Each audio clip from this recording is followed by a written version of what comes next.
and he couldn't make his way back in the playing 11 because James Wharton took his chance. But look, competition is exciting, and there are two very exciting prospects for Yorkshire who I'm very sure will serve Yorkshire for a long time. Absolutely. Well, go well tonight, Sean. The news from the middle is that the Yorkshire Vikings have won the toss. They will field first.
those are all the basics you need to know to get behind your team in this year's Vitality Class competition.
Headingley, don't forget that tonight we have a special competition where you can guess the total number of runs scored in the first innings to be in with a chance of winning hospitality tickets to the England versus Australia Metro Bank One Day International in September, courtesy of AMT Auto.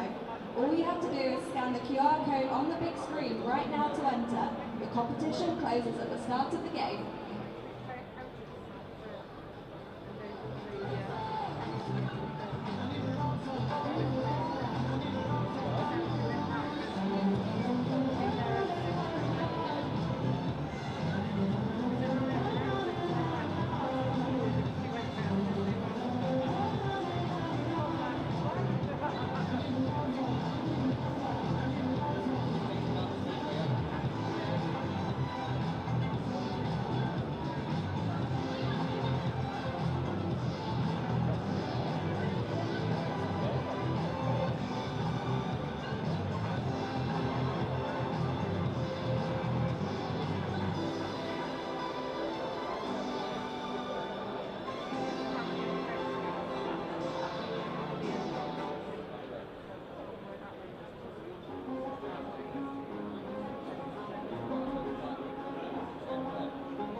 We are delighted to welcome our guard runner teams for this fixture from Normanby Hall Cricket Club.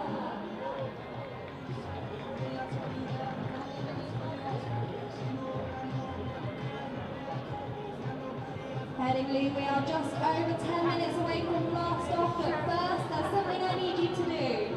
I need you to give a big warm welcome to the one, the only, Vinny the Viking!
And now the team lineups for tonight's Vitality T20 last match, starting with the visitors, the Notts Outlaws, Freddie McCann, Joe Clark, Sam King, the wicketkeeper and skipper Tom Laws, Jack Haynes, Lyndon James, Liam Patterson-White, Calvin Harrison, Luke Fletcher, Ollie Stone and Fazalhak Faruqi. And now, your Yorkshire Vikings starting 11.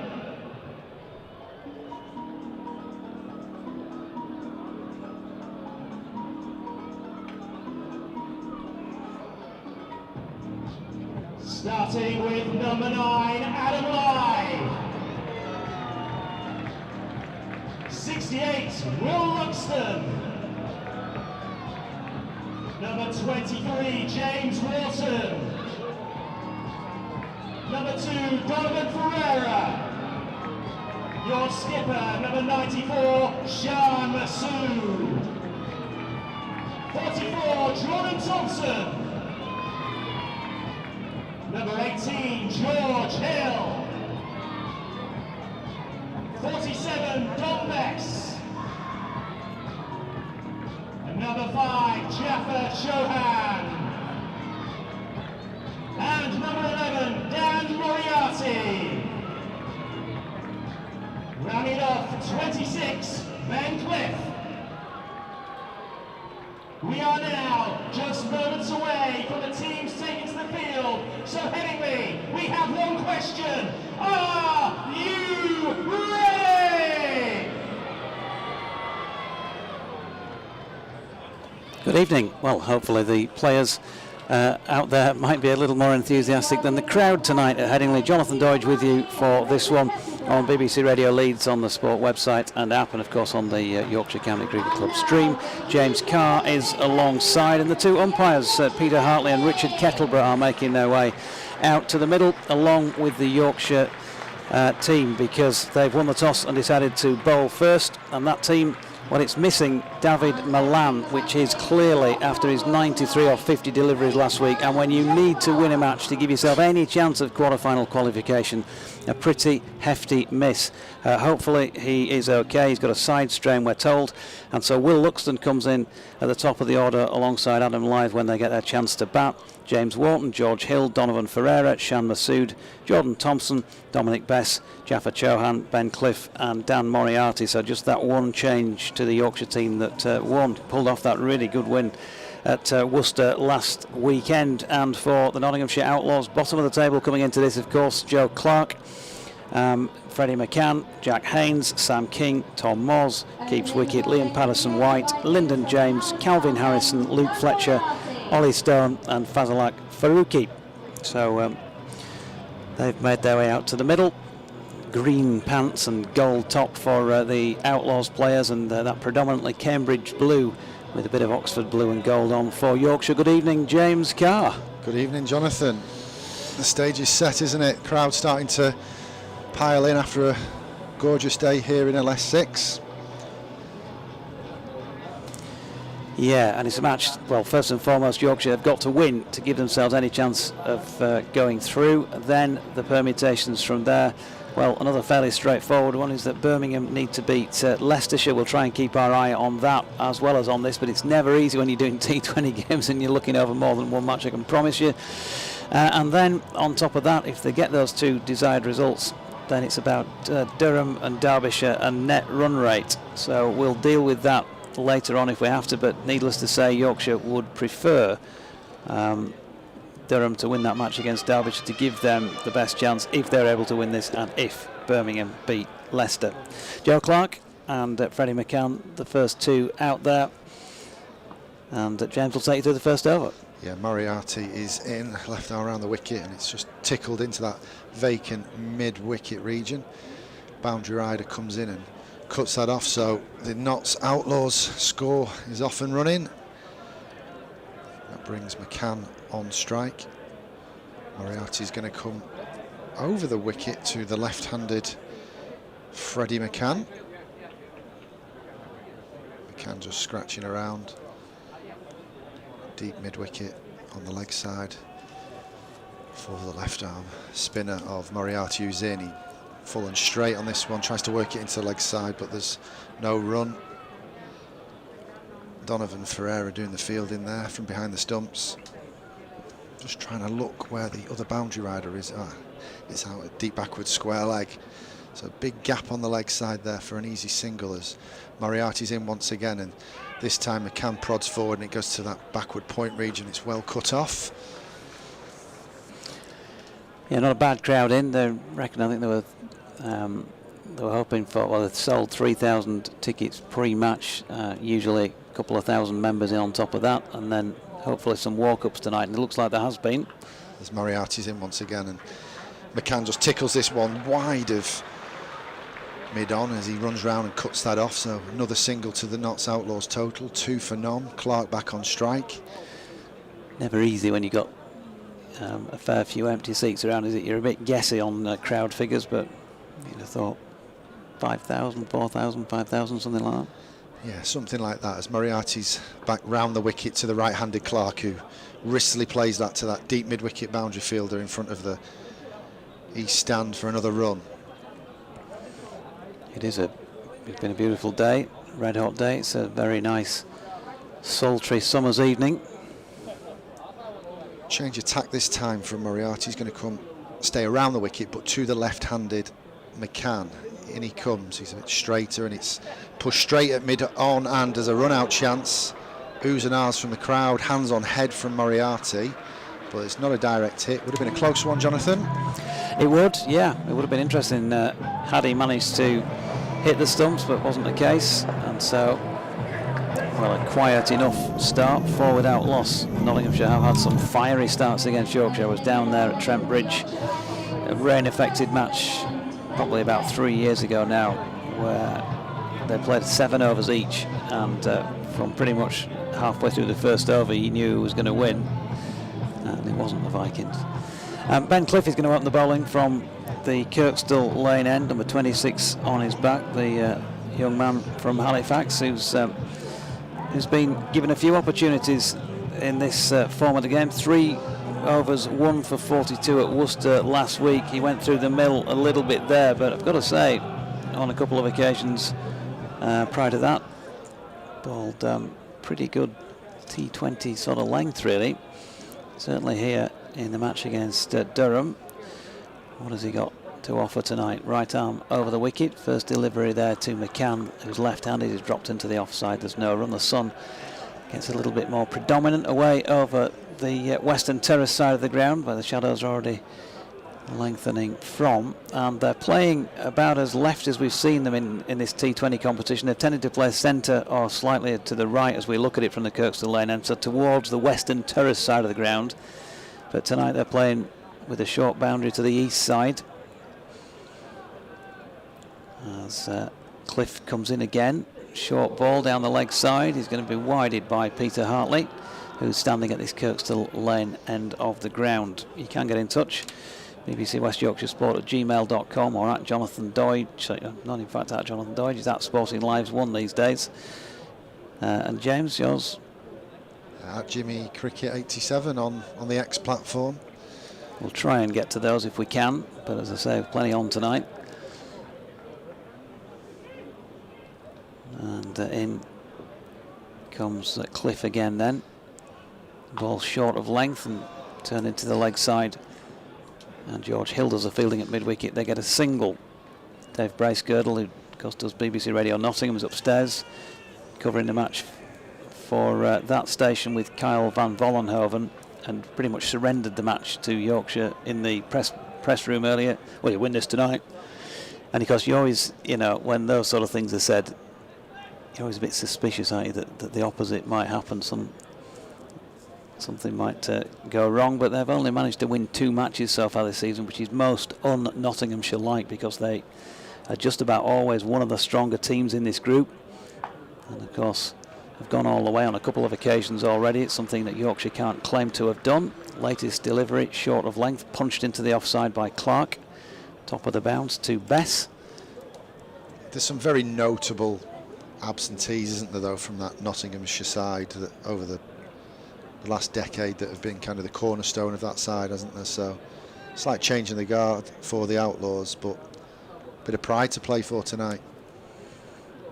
Yeah, 6 for Outlaws halfway through the second. Here's Cliff, and again Clark punches into the offside, and again it's fielded in there by the tumbling Bess, who loses his specs off the top of his head. Jim Green, good evening to you, who's been messaging about various things during the day, and says Milan missing for us and Hayne is missing for Birmingham. I do have that running in the background here. That is the televised game this evening. Birmingham 9 without loss after the first over, having won the toss and decided to bat. They still have the ability to call upon somebody as good as Moeen to open the innings. Bad looks of things. There's Clark, he's got him. Clark has gone. Cliff has bowled him and punches the air with delight. And Joe Clark, the first dismissal of this Nottinghamshire innings, has gone for 2 of 5 deliveries, and they are 6 for 1 in the second. Yeah, it looked like he just angled that one into the stumps and then just tailed it away. Clark looking to play that slightly on the leg side, and the ball straightens and beats that outside edge and rearranges the furniture. Early breakthrough for the Vikings, very much needed, put the pressure back on the batting team. And that, I would say that walking into Headingley the late afternoon, early evening, it was quite a sombre feel to Headingley today, Doidge, and just feels like that wicket's just created a bit more of a partisan atmosphere within the ground. And it is going to be Sam King, who's been given on the team sheets as 94, but he's actually walked out there with number 1 on his back. We'll find out more in a moment, but tall figure of Sam King, right-handed. And he's going to face one more delivery in this Ben Cliff over, having set himself as a slip in place. And in comes Cliff now, and it's short and run down to Jaffa Chauhan, who's fielding at third man. King off the mark immediately with a single, but Yorkshire will be pretty happy after 2 overs, because the Notts Outlaws are 7 for 1 at that point. Yeah, that Headingley crowd just coming to life now. Some seats starting to fill up. Music blaring. Proper 2020 night.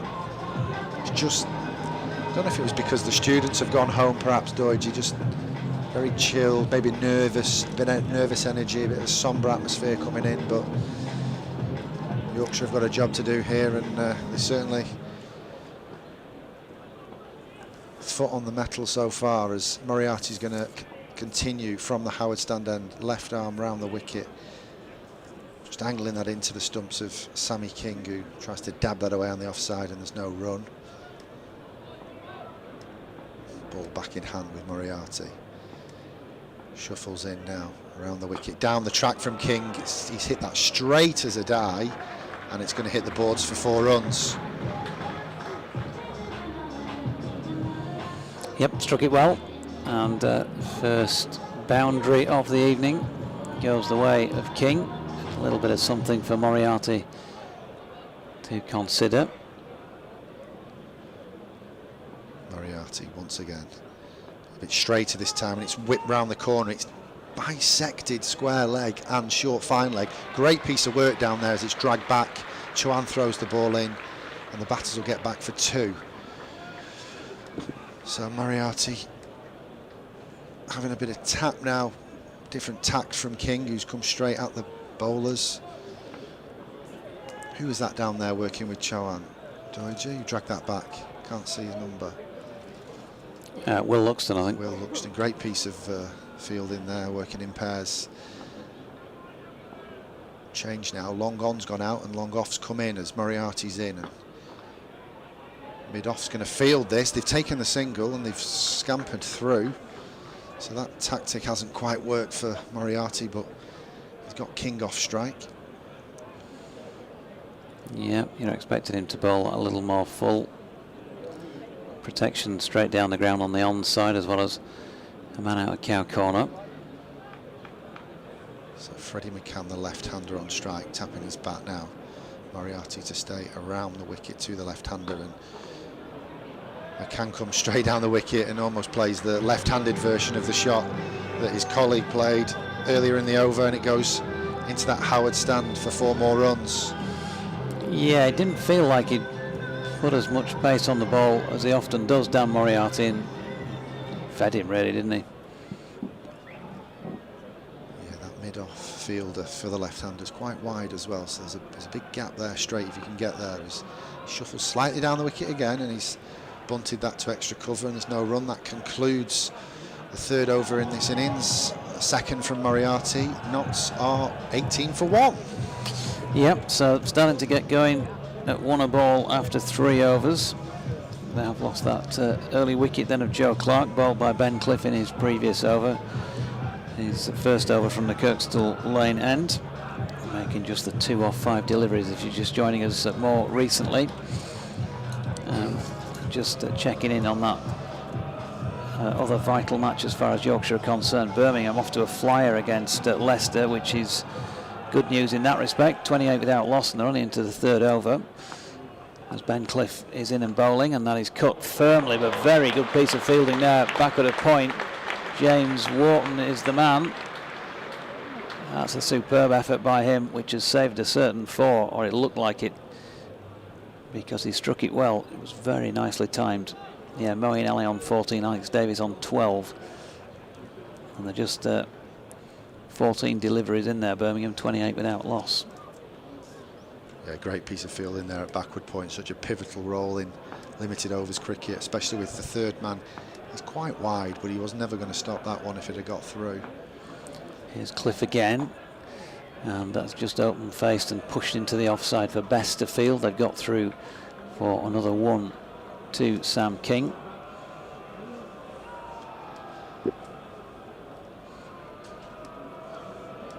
King, just 21 years of age, come through in the Nottinghamshire second team, played 3 List A matches, so very much been given an opportunity here. His T20 debut.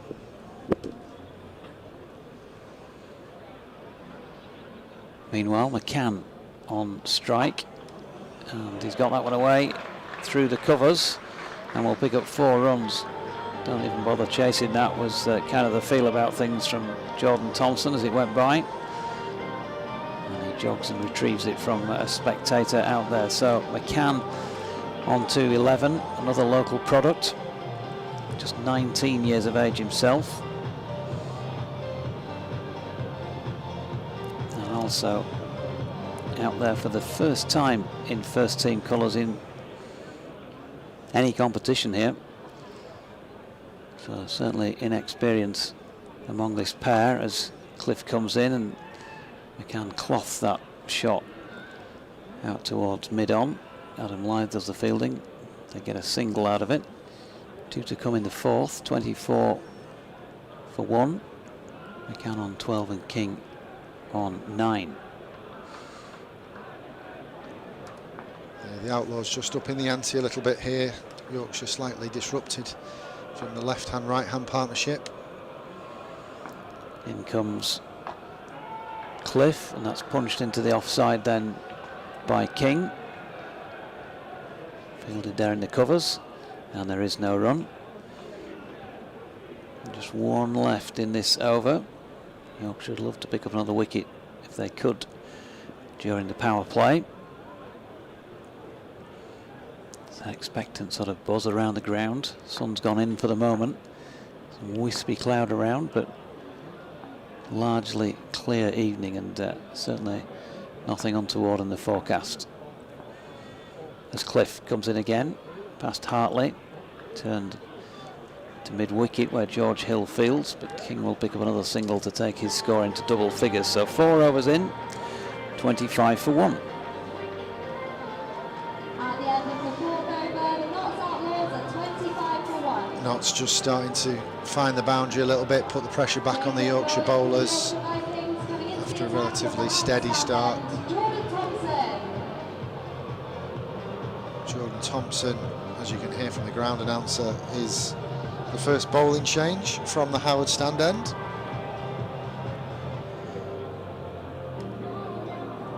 The right-handed Sammy King is on strike, so Thompson's going to start over the wicket. Still in the power play, remember, so just the 2 fielders permitted out of the 30-yard circle. Thompson in from the Howard stand end. He's short and it's pulled away comfortably by King into the east stand, terrace in for 4 runs. Thompson's got his 2 boundary fielders deployed at deep backward point and deep square leg. Now that's going to change. It's a slightly shorter side to the eastern side of the ground. So deep mid-wicket has now gone out and that backward point has come into the circle. As Thompson's set off from his mark and then drop the ball. So we're going to start again. Bit of a shuffle from Thompson as he's up past the umpire now, right arm over the wicket, and he's a little bit straight and it's tickled round the corner, so that short fine leg fielder. The batters come through for a run, signalled leg byes. Yeah, Jaffa Chauhan with the throw, which was not too far off the mark, but didn't hit it. Seems to be following Chauhan as well, doesn't it, the ball so far? Yeah, the action. They're trying to hide him in the field as well, really. He sort of alluded to it after he got his 5 for 2 last week, because he's had a broken thumb and 100% heel, not 100% sure. Thompson around the wicket now to the left-handed McCann, and he's managed to get him to play and miss that. It's gone between bat and pad and missed leg stump and gone straight through to the keeper. There was a stifled appeal, but I think it just evaded everything. So dot ball from Thompson, having got off to a difficult start with the boundary and then the leg bye.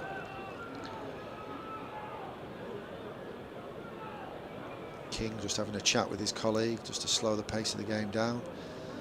Thompson's on his way now around the wicket, bangs this one in, and it's uppercut for 6, about 3 rows back over backward point, and the umpire arms aloft as Notts move the score on to 36 for 1. Thompson struggling here with his length.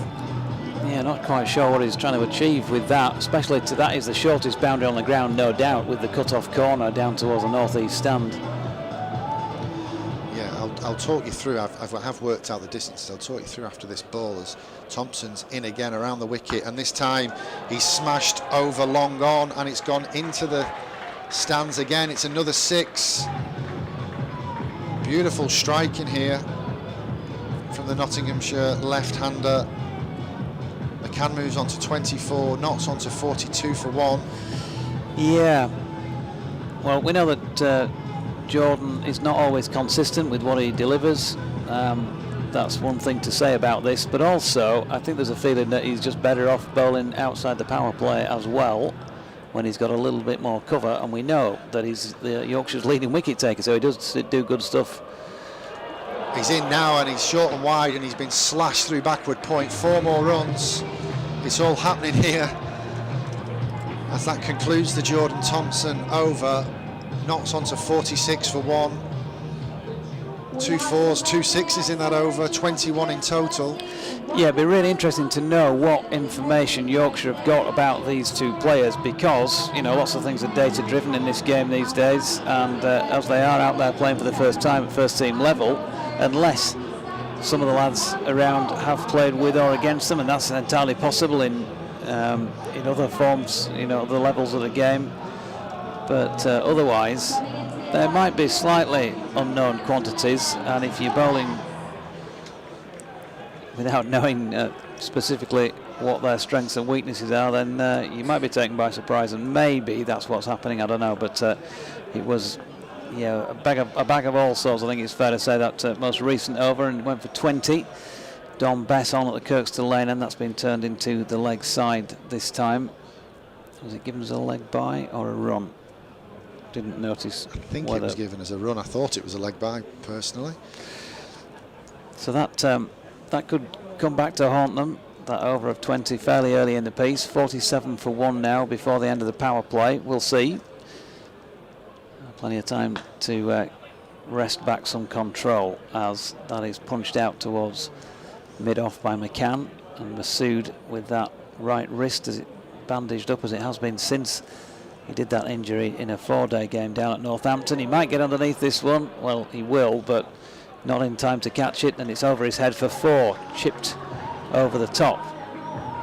So the signs to me so far are that this is playing well. It's a typical Headingley pitch, and there should be some runs to be had, especially with the short boundary away to the leg side of the left-hander as it is at the moment off Don Bess, who of course bowling off spin is naturally turning his stock ball away from the lefty, and he's bowled that one around about left off stump even.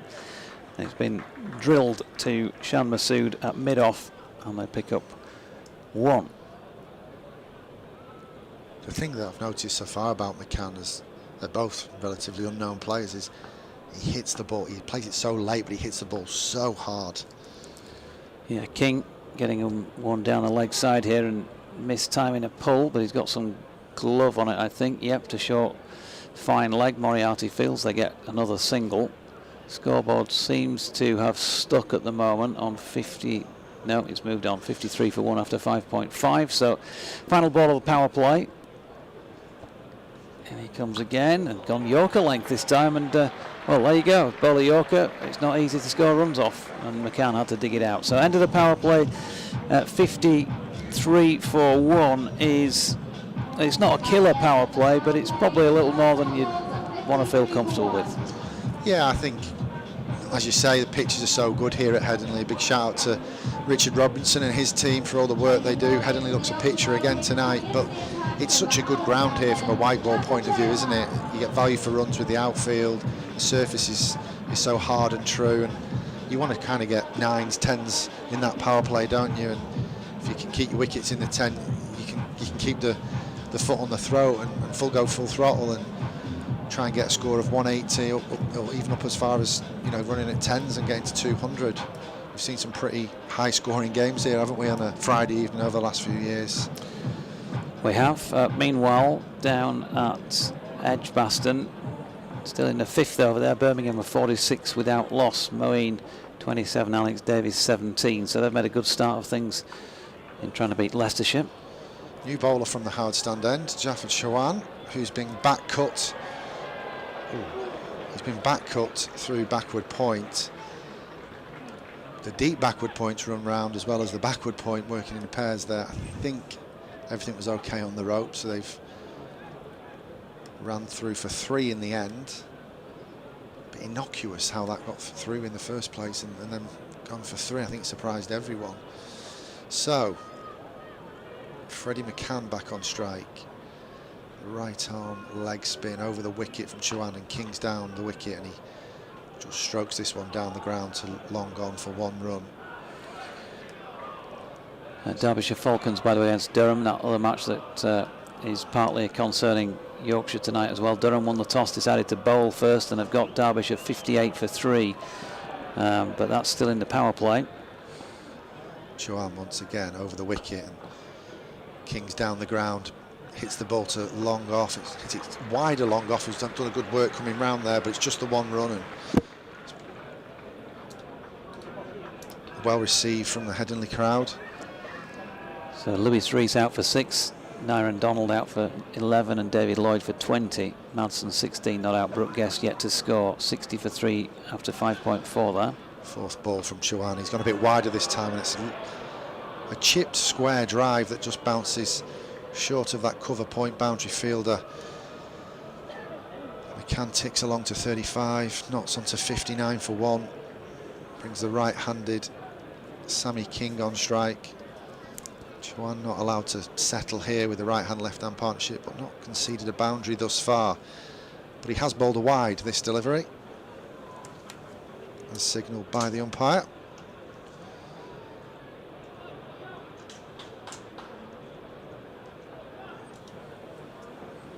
Chuan once again from the Howard stand end, right arm over the wicket. He's full and straight, and it's drilled back at him. I think it was a catching chance. I don't think it was a bump ball. Yeah, not really what you want when you've been struggling with a broken thumb. Not at all. Just the one added to the Outlaws total. But certainly a chance if it wasn't a bump ball. I missed the replay there, Doidge. Chuan's in again, and this time there's a reverse sweep, but it's no run. I think he picked it up after the bounce, so I think it was a chance. That concludes the 8th over. So, sorry, beg your pardon, the 7th over. Notts are 61 for the 1. McCann 35, King 21. Run rate currently at 8.71. What's a good score then, Jonathan? It feels like the way things are playing and playing out, you're going to be wanting 180 plus, I think, as Bess continues at the Kirkstall lane, and that's pushed out into the offside by King, who picks up a single as a result. And then what about the chase? What do you think in terms of the weather, the climate? Is it going to get dewy? Is that going to make it easier? Is it going to make it harder? It's been a pretty hot day, so it may get dewy, and because it was a later start than a lot of them have been here, 7 o'clock. As Bess is in, that's punched into the offside, and Masood does the fielding.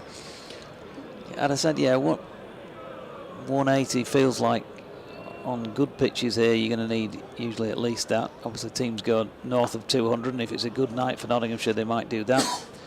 Yorkshire may be able to pick up wickets and stymie that sort of progress, as these two have done a good job. 57 now, the partnership, with that single to McCann, out to James Wharton, who's just down to our right in front of the main pavilion here. Bess round the wicket to King, right-handed, drills that up towards Will Luxton, who's around from long off. Chance of a run out here on the second. Good throw into the gloves of Ferreira, but not pinpoint accurate right over the top, which might have had him in danger. Just a little bit to the right of the stumps.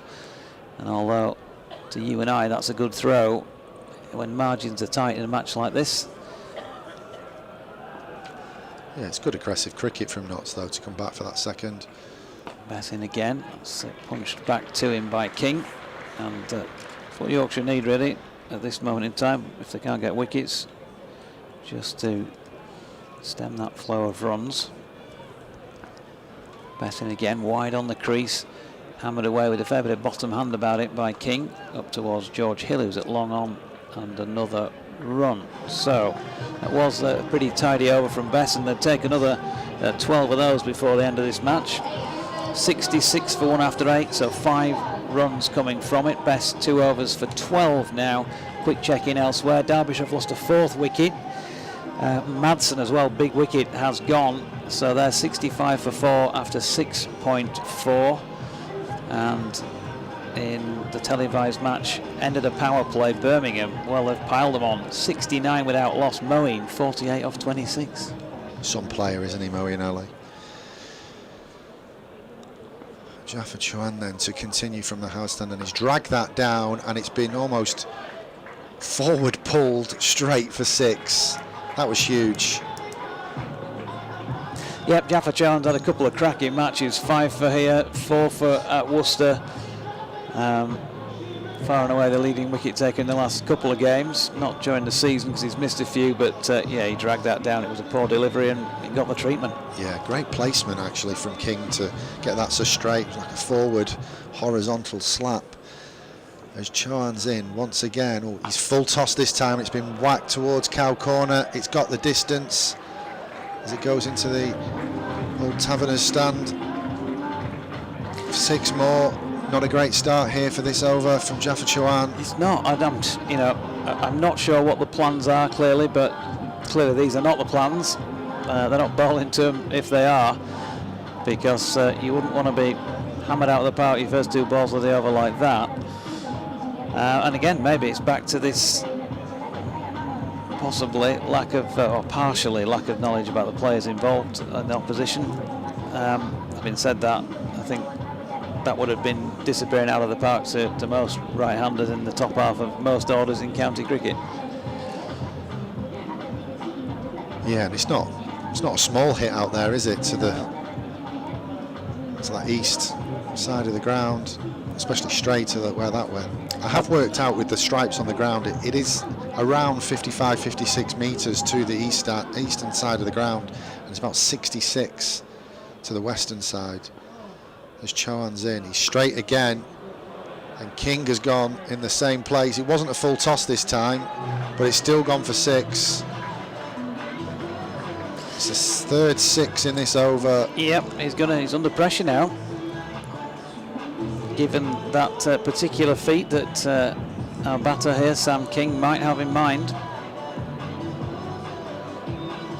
It's been done on this ground before. Crowd goes quiet as Chuan's in for the 4th ball of his over. He's managed to get that one a bit straighter and cramp the batter a little bit as he turns it around the corner for just the single. So no 6 6s in the over, Jonathan. No, but they're certainly having a go at him. I am advised, although I haven't seen him with my own eyes, that Adil Rashid is in the ground this evening watching on, and of course he's done quite a lot of work with Jaffa Chuan.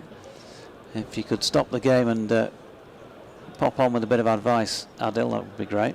Chuan's in again, and he's gone down the leg side to left-handed McCann, who's definitely worked that round the corner. They're going to come back for 2. So Chuan just scratching his head a little bit at the moment, unsettled by the power hitting of King and the left-handed deftness of McCann. There's nothing worse as a leg spinner bowling to a right hand and a left hand, and slightly shorter boundary on one side, but Chuan's on his way once again. He's a bit straighter this time, and it's back cut, edged almost to that short 3rd man fielder. They'll come through for a single. So Chuan has completed that over. Lots going on in that one. Notts are now 88 for 1. After 9, run rate creeping up to 9.78 now, almost 10 and over. Yep, it's been a disappointing night with the ball so far. I think there's no 2 ways about it, really. It was an okay start from Dan Moriarty and from Ben Cliff, but well, from that 5th over, the Jordan Thompson over that went for 20 onwards, it's been hard to peg it back. There have been a couple of overs that have gone for 8, and there was that Bess over that went for 5, but otherwise 2 overs have gone for 21, haven't they? Yeah. With the leg buys, the extras, the sundries, there's actually 2 overs gone for 21. So it has been difficult to peg him back, and it's going to be Jordan Thompson to bowl the 10th over here, and he's going to go for a boundary straight up, and he's disgusted with himself at the end of his follow through, because he knows that he's got plenty of experience. As he was saying on the pre-match interview that we did with BBC Radio Leeds with Catherine Hanna, played 110 or so T20 matches now. That is plenty of experience, but I don't think that was on his agenda as he started out his run-up. That was incredible timing from Freddie McCann, though. He just slightly opened his body slightly. I know he's missed his length, but it wasn't that wide, but he's able to back cut it through there with beautiful timing. Thompson in again over the wicket, and this time McCann bangs that one away into the leg side. Didn't time it that well, and Luxton Fields from Cow Corner, they get one. They're chasing leather tonight, the Vikings, and they didn't want to do that on this night when they absolutely must win if they're going to get through, and then still hope for other results to go their way. And wouldn't it be an irony if those other results did, but they didn't. 44 apiece for these two who came together when the score was on just 6. Fifth ball of the second over when Ben Cliff took the wicket of Joe Clark. Full toss this time, hammered down the ground, catching chance, and he's gone. He's hit it straight down the throat of James Wharton, who did really well just to check where he was in relation to the boundary rope. Very safe pair of hands is Warts. And 93 for 2, but the damage, well, has it already been done there? That's an excellent knock first up at senior level by King. 44, and then 93 for 2 after 9.2. 9.3, in fact, that's now been corrected on the board. Yeah, Jordan Thompson looked a little bit sheepish as the catch went in there, but they all count. Often the low full toss can be a very, very powerful ball in any form of cricket, really. I often see batters forced to play the low full toss and can get it wrong, like King has there, unfortunately. So a reminder, the Vikings won the toss here, elected to bowl first, but you'd have to say that they certainly haven't taken full advantage of that choice, if you like, so far, but there's still time for them to turn things around. They've still got just over half the Nottinghamshire innings to come. 44 off 25, including 2 4s and 3 6s. You've got to say that's a great start to his top level career by Sam King. And the new man out there is Jack Haynes. Jordan Thompson then. Well, he's not having his best night so far, but he'll take all the wickets he can get, full tosses or not. Short ball first up has been just flicked around the corner down to fine leg by Haynes to get himself off the mark. My best ball, full toss. Yeah. Either gets me off bowling or gets you a wicket. Well, they used to always say to me, it's better than a short ball. Yeah. And that's it. Yorkshire have missed their length tonight, both full and short. They've been punished straight when it's full, and they've been punished square when it's been short. So the low full toss is welcomed in this occasion. So Jordan Thompson making his way in again, and McCann pings that one away off the middle. A lovely cut shot out to backward point, picks up another one left to take us to the halfway stage. Alex W says not quite going to plan. McCann and King playing extremely well, to be fair. Bottom of the table, 2 youngsters playing without any pressure, a bit of freedom, nothing to lose, dangerous prospect. King got 96 a couple of weeks ago against us for the seconds. Jim Green not happy with the bowling, too loose, as Jordan Thompson's final delivery of the over is turned backward of square by Haynes for a single, and Nick Hodgson also following up with Sam King, 96 in the T20 for Notts 2s when Ben Cliff captains in that game. So some inside knowledge of what his capabilities were, but he's gone now for 44 off 25, and after 10 overs, Notts Outlaws 96 for 2. Yeah, it's been really enjoyable to watch, actually, the striking of the Notts Outlaws so far. Not so much fun for the Yorkshire crowd and the Yorkshire management watching on. Much needed win required tonight. But of those 96 runs, 42 runs have come off 2 overs. We look a very different scorecard if those overs were cheaper, as Moriarty is back on and in, bowling to the right-handed Haynes, who dabs that one to backward point, and there's no run. Adam Lyth fielding it, and the weight of expectation will be resting on him to a certain extent tonight, of course, in the absence of David Milan. Moriarty in again, and he's slog swept, and he bisects those two fielders on the leg side perfectly. 4 more runs into that east stand. Notts pass 3 figures, onto 100 for 2 now. Run rate creeping up, 9.68. Moriarty once again as the music goes off, and this time it's a back foot drive from Haynes. Give himself a little bit of room, and he bunts it up the ground to mid-off for a single. Smart cricket from Haynes, brings the left-handed McCann on strike. He's 1 blow away from the 50 here. Currently on 45. As we get a bit of air traffic over Headingley Stadium. Moriarty left arm round the wicket to the left-hander, and he flicks this one aerially out to deep mid-wicket. Just gets the 1. Takes one to 46.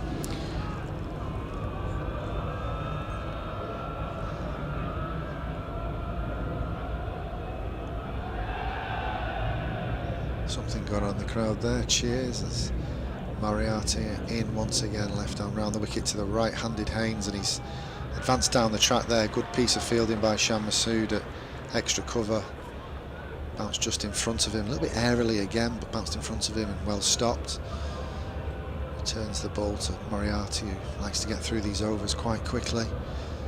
As he's up past the umpire once again and drags this one down. It's wide and cut forward of square to Shan Masood again, and it's fielded for no run. So Moriarty gets out of that over after a poor start with that early boundary. Notts on to 102 for 2. Yeah, 6 runs coming from that. And just looking at Yorkshire's spinners so far, Moriarty 3 overs for 21, Dominic Best 2 overs for 12, Jaffa Chauhan 2 overs for 30. So, 42, 63 so far from 7 overs of spin. That's higher. 9 and over is higher than they usually come in at the spin boys. As Best has thrown up a full toss, which has been no-balled first up and was pinged away by McCann for a single out into the deep on the offside. Jordan Thompson doing the fielding, just waiting for the scorers to give him the thumbs up that they've acknowledged his signal there, Peter Hartley, and then signals the free hit. So that's going to be a costly start to this over off spin. Change of batter, of course, so they can change the field. 3 out deep on the leg side. Pass in, and that's been pulled away out towards Cow Corner. It's going to split the gap. Is it between the 2 men? Yep. So it's going to cost them 4 more. So that's a poor start to the over. Not quite sure what happened there with that full toss. Don Bess, greasy hands, sweaty palms, maybe. It certainly came out wrong. So he's gone for 19 now off just 13 deliveries, and they're certainly out of sorts with the ball tonight. I think that's fair to say overall. Here he is again. This one pinged in front of square on the leg side, and going to be 4 more. Dear me. Just when they needed a performance, won the toss, stuck the opposition in. It may be like a road out there. We'll see what happens when Yorkshire get out there to bat, but they're going to be chasing some sort of score of fair proportions here by the looks of things. 113 for 2 in the 12th. Bess in again, it's full and whipped off the legs this time by Haynes, who's already quickly on to 16 with that single. Doesn't really matter what's going on elsewhere if they can't win this one here. Birmingham have lost a wicket. Alex Davies is gone. Dan Mosley has joined Moeen Ali, who's 65 off 33. They're 109 and not yet at halfway, as McCann drills one along the deck to James Wharton at long off. Single there. And let's just have a check in at Derby. Derbyshire 86 for 5 at the halfway stage, so they're running out of wickets against Durham.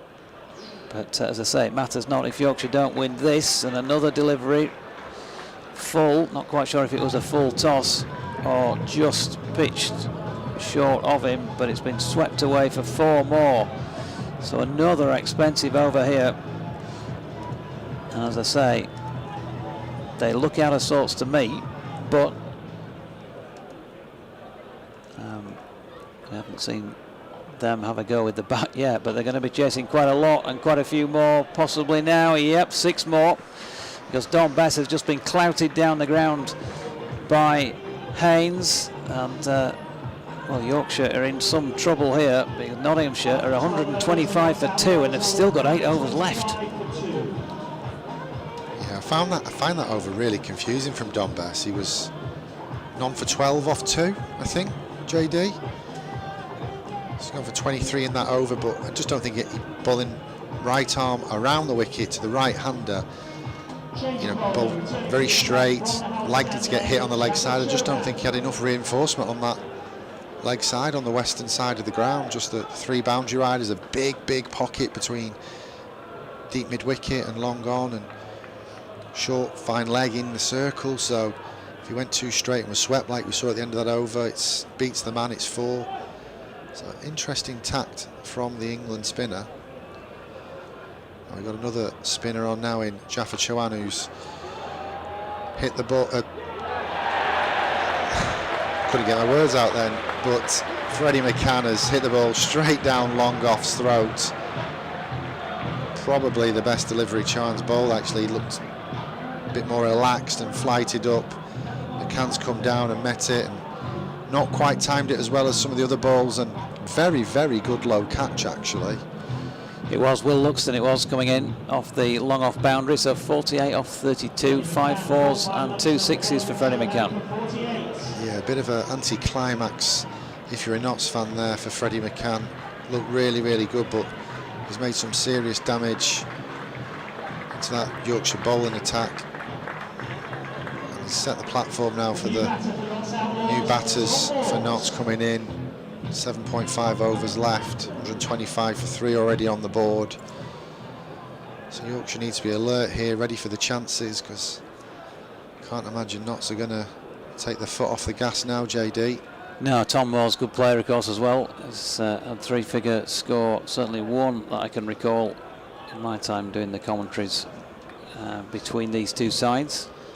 Left-handed.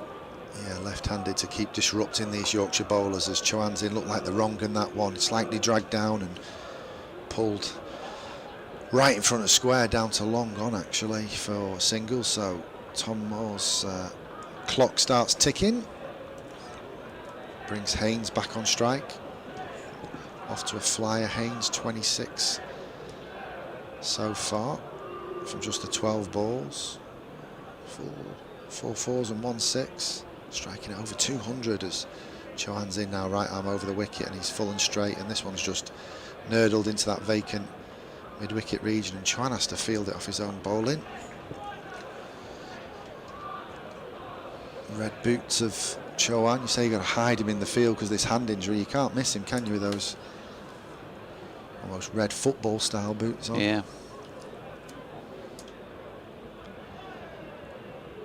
Chauhan this time to the left-handed Tom Moores, and again just drags it down slightly. This time it's pulled to deep mid-wicket.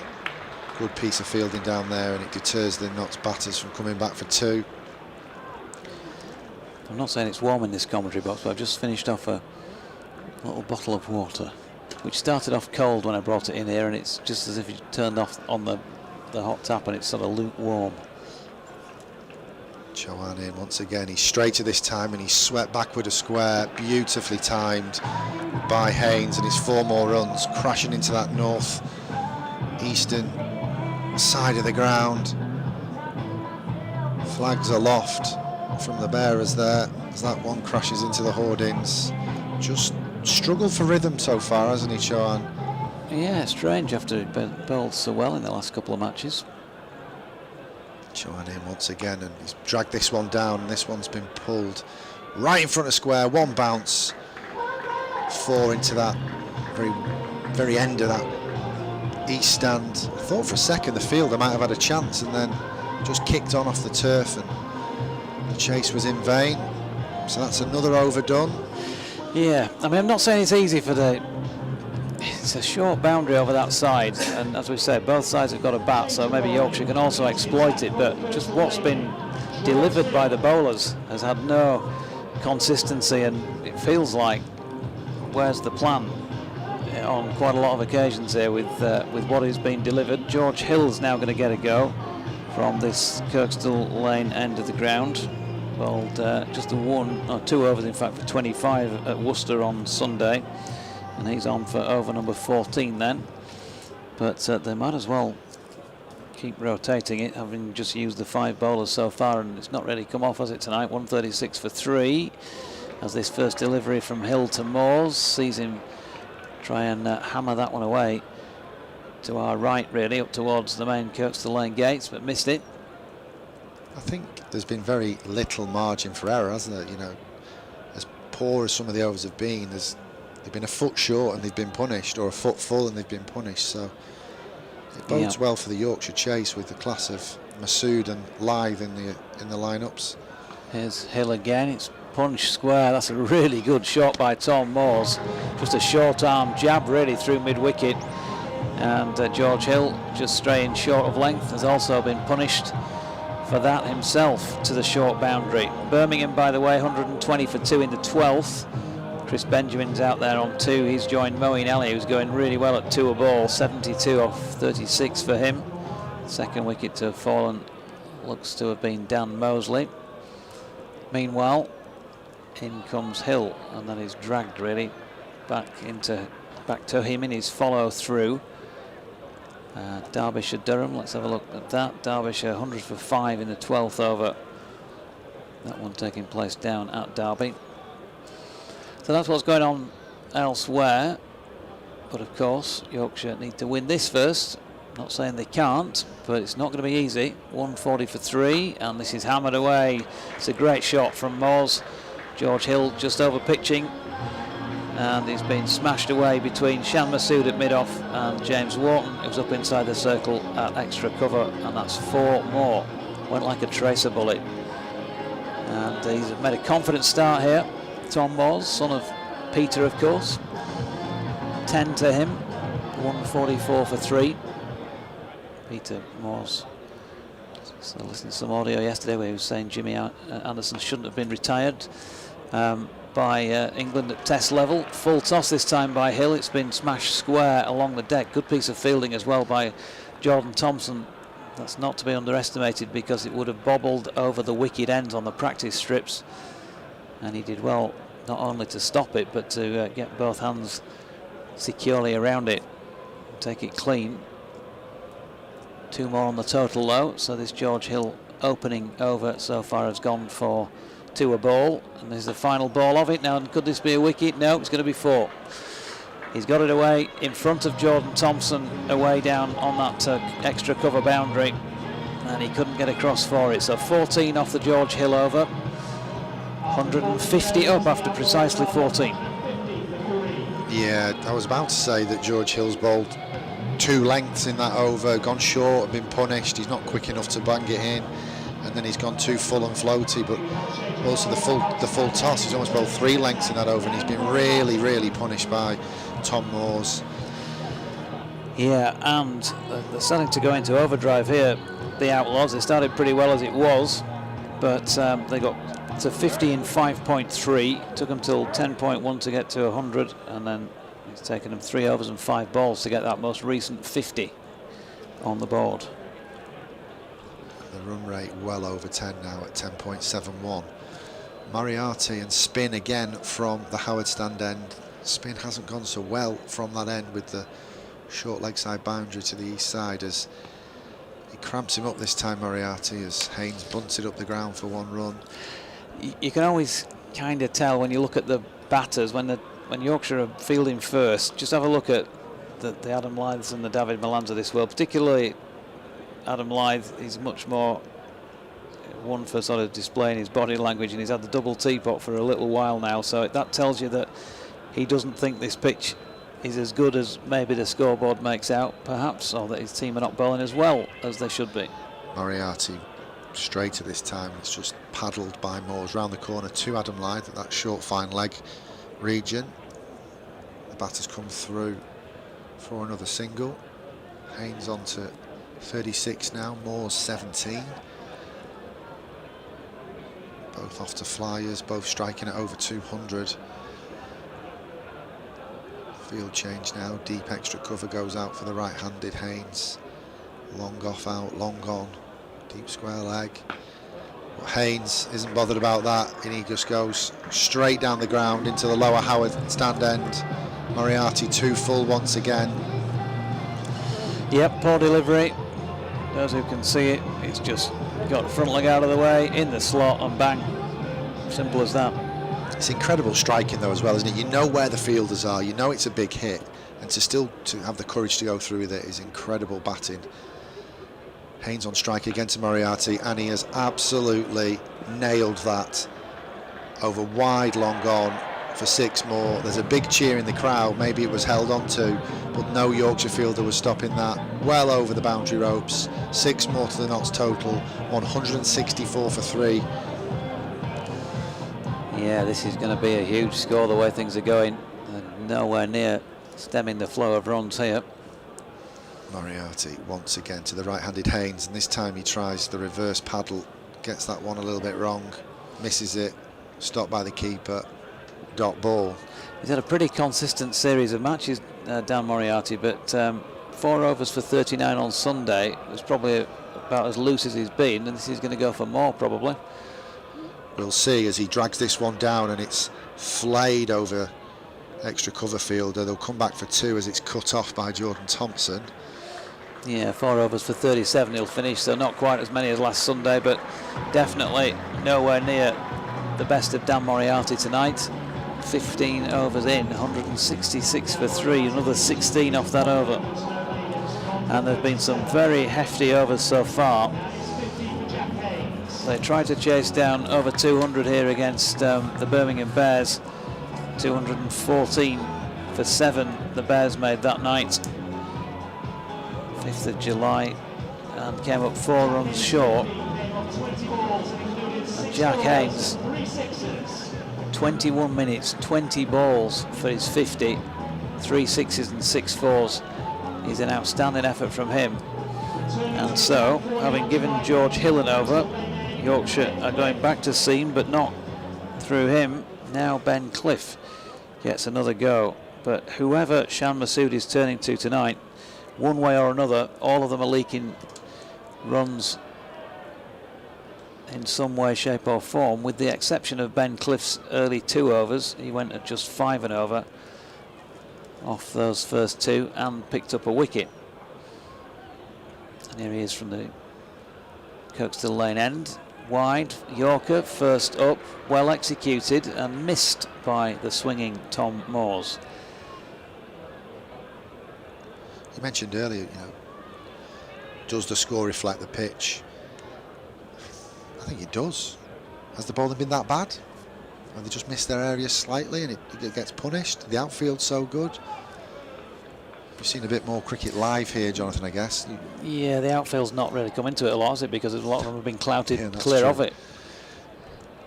Cliff to Moores, and that is pulled towards Cow Corner. There's going to be 4 more, 1 bounce. Splits the gap between Cow Corner and long on, and I think that might have hit somebody in the crowd, so we may get a stoppage here. Yeah, it's hit a youngster who's sitting at this, been sitting pitch side, has been quickly whisked away by what I presume are his or her parents. It's hard to tell from this distance, but hopefully they will be okay. And it looks like the paramedic team are away to our left, making a quick dash around the boundary to try and offer some assistance. So it flicked off the turf and then kind of... Yeah, never good. This is why you obviously always got to try and keep your eye on the ball. I know that's not always easy when children are around. Once got whacked on the head at the side of a local cricket ground myself from somebody who hit a 6. So I know what it's like. It's not ideal, as Moores plays one into the offside and Ben Cliff does the fielding. Not quite what the boos ringing around are for, but yeah, hopefully Our spectator is okay. I'm hesitant with my words because I can't actually see what's going on down to our left. But what I can see in front of us is 6 more straight into the advertising boards by Tom Moores. That's a beautiful shot straight back over the head of Ben Cliff. Yeah, just searching for that length again, trying to bring it back into the pads of Moores, but it just swings into the bat and straight over the ropes for 6 more.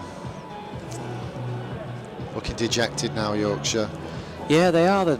It's been very quiet for a long time, seemingly, out there in a body language sense. And Cliff in again, goes wide Yorker again. It's not bad execution of that. He's got him away for a single as Moores this time.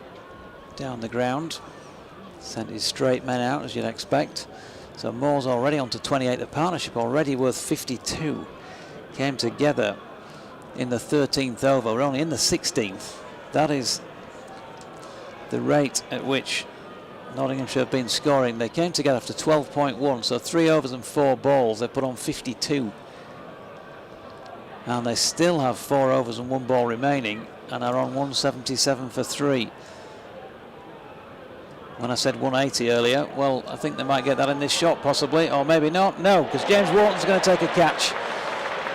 And that will be blessed relief for Yorkshire Vikings players and supporters alike. And Jack Haynes has gone then, caught by Wharton out at extra cover off the bowling of Ben Cliff, who picks up a 2nd wicket this evening. And Haynes gone for a very well played 50 in quick time. And it's 50 off 21 deliveries, 25 minutes, that's all it was out there. 6 fours and 3 sixes. It's 177 for 4. Yeah, great knock from Haynes. Just tried to play inside out on that one and didn't quite time it. Good work from the fielders there, catching the ball over the shoulder. And we have a change in bowling. Returning to the attack from the outstand end, Is that the breakthrough Yorkshire needed just to stem this run flow? 4 overs left, 177 on the board. You would think the score is going to go past 200.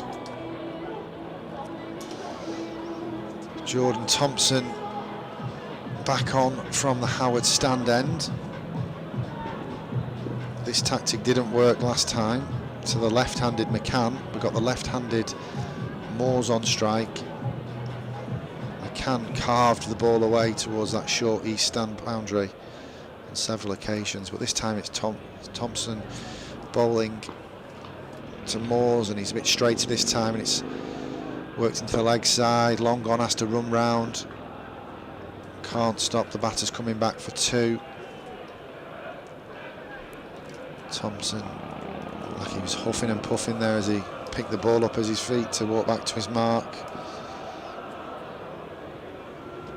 Field spread. Lots of hands on hips as Thompson is in once again.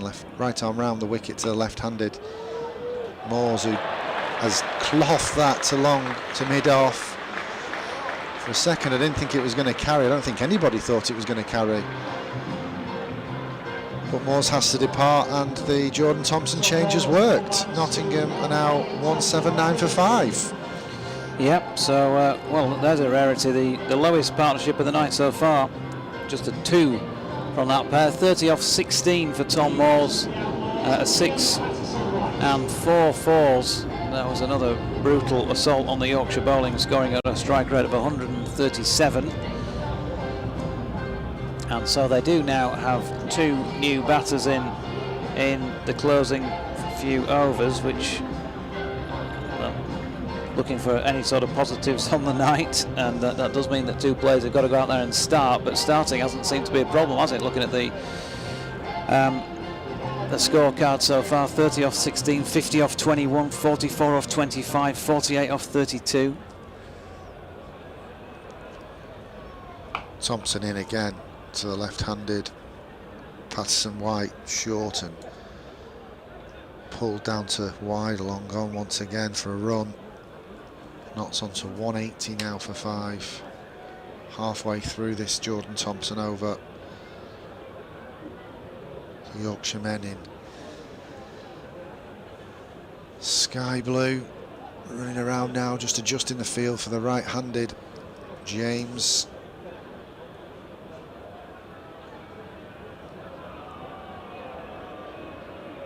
Still got long on and long off out. Deep mid-wicket, deep extra cover, deep backward point as Thompson's in, right arm over the wicket. He's full and wide, and it's jammed out by Lyndon James up to mid-off for long off, I beg your pardon, for another single. So a little bit of control from Jordan Thompson in this over. Lyndon James, well, he's had a 50 in the comp so far this season. 50 not out, his one and only not out from 7 knocks, averaging 23. Thompson around the wicket, and he has castled Patterson White, knocked him over, trying to play it to leg. Misses the straight one, and is this the fight back from Yorkshire?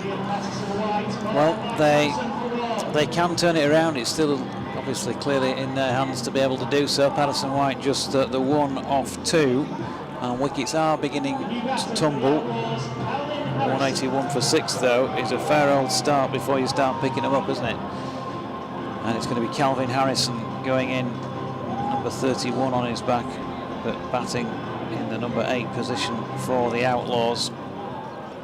And to say they've been written off by my BBC Radio Nottingham colleague earlier on.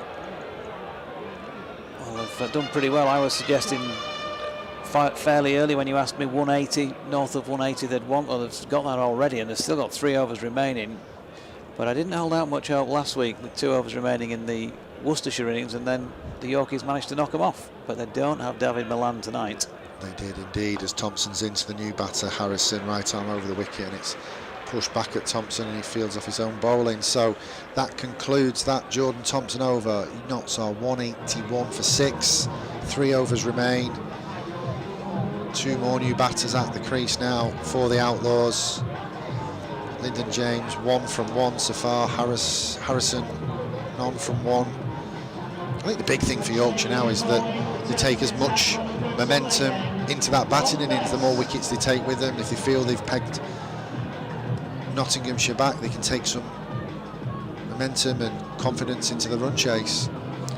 Yeah, Derbyshire 139 for 7, by the way, against Durham. That's with 3 overs and 1 ball remaining. And Birmingham 159 for 3 with 4 overs and 1 ball remaining in that match that Yorkshire want them to win against Leicestershire.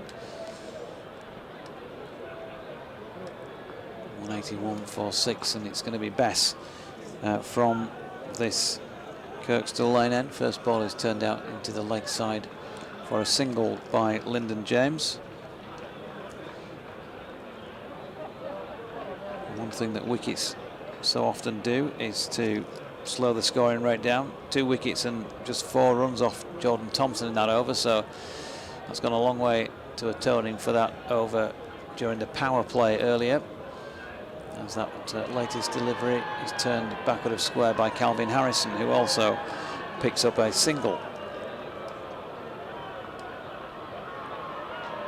Bess in again once more, turn backward of square, and another single. And if they finish off the evening at just 1 a ball after what's been going on, then I think Yorkshire will be pretty thankful for that.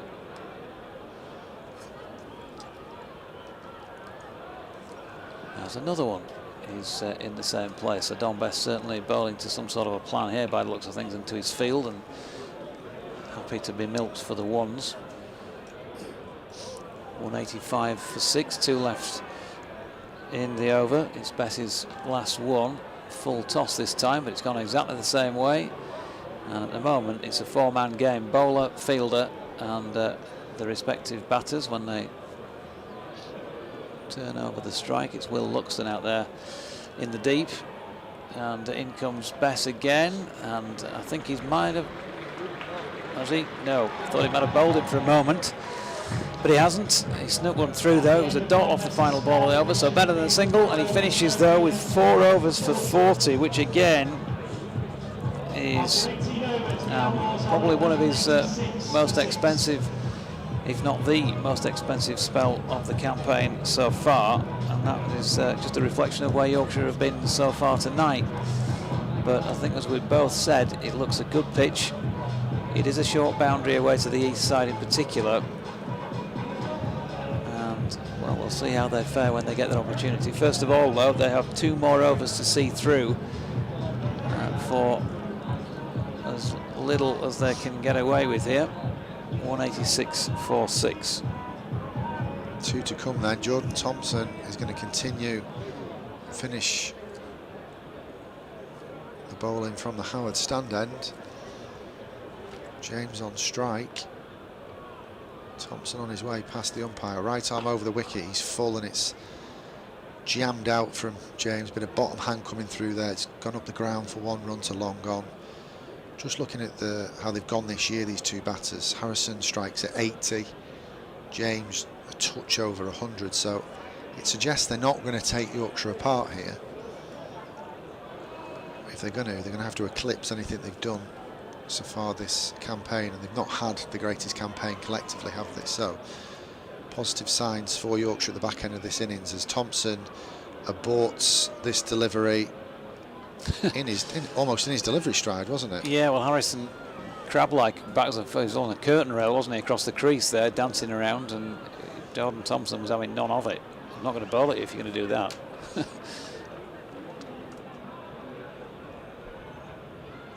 Either that, or he was saying, like we used to do in the park when we were kids, can't see your wickets. Thompson, take 2, right arm over the wicket, shuffles across his crease, does Harrison. Hits it up the ground on the offside nevertheless, and it's just the 1 run as Thompson outstretched, trying to field off his own bowling, but the ball trickles down to long off. Moeen Ali, by the way, 9 6s and 7 4s in 100 not out in 54 deliveries for Birmingham.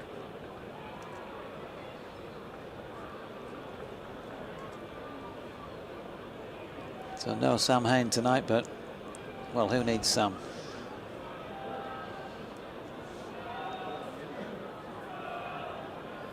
Thompson once again in. He's straighter down the leg side this time. I think it's going to be a leg by. There's a run-out chance as the keeper comes round to pick it up, taking a glove off. It is leg bys. That brings Harrison back on strike. Another, I suppose, bit of analysis. James has hit 14 boundaries in 14 games. So again, obviously a slightly lower order batter. Doesn't seem like these 2 can take the Yorkshire bowling apart as Thompson bowls a wide, slower one. He gets away with it. It's not signalled a wide. I think that's because Harrison's shuffled across again, and his back covered the line of the ball. With this new rule, the line moves with the batter. Yep. And Jordan Thompson having a smile as he walks past Richard Kettlebrew, who did likewise. It must have been still marginal, even though there is that allowance these days. Thompson once again into Harrison. He's full and he's been whipped into the east stand. So that elusive boundary I talked about has come. 6 more to the Notts Outlaws total. That is Harrison's first 6 of the campaign to go with his 3 4s. Yeah, and unfortunately for Jordan, he stepped right across and he couldn't have fed him any better, could he really? Beautiful shot off the legs, right up there in the slot round about leg stump. Can't say much more than that.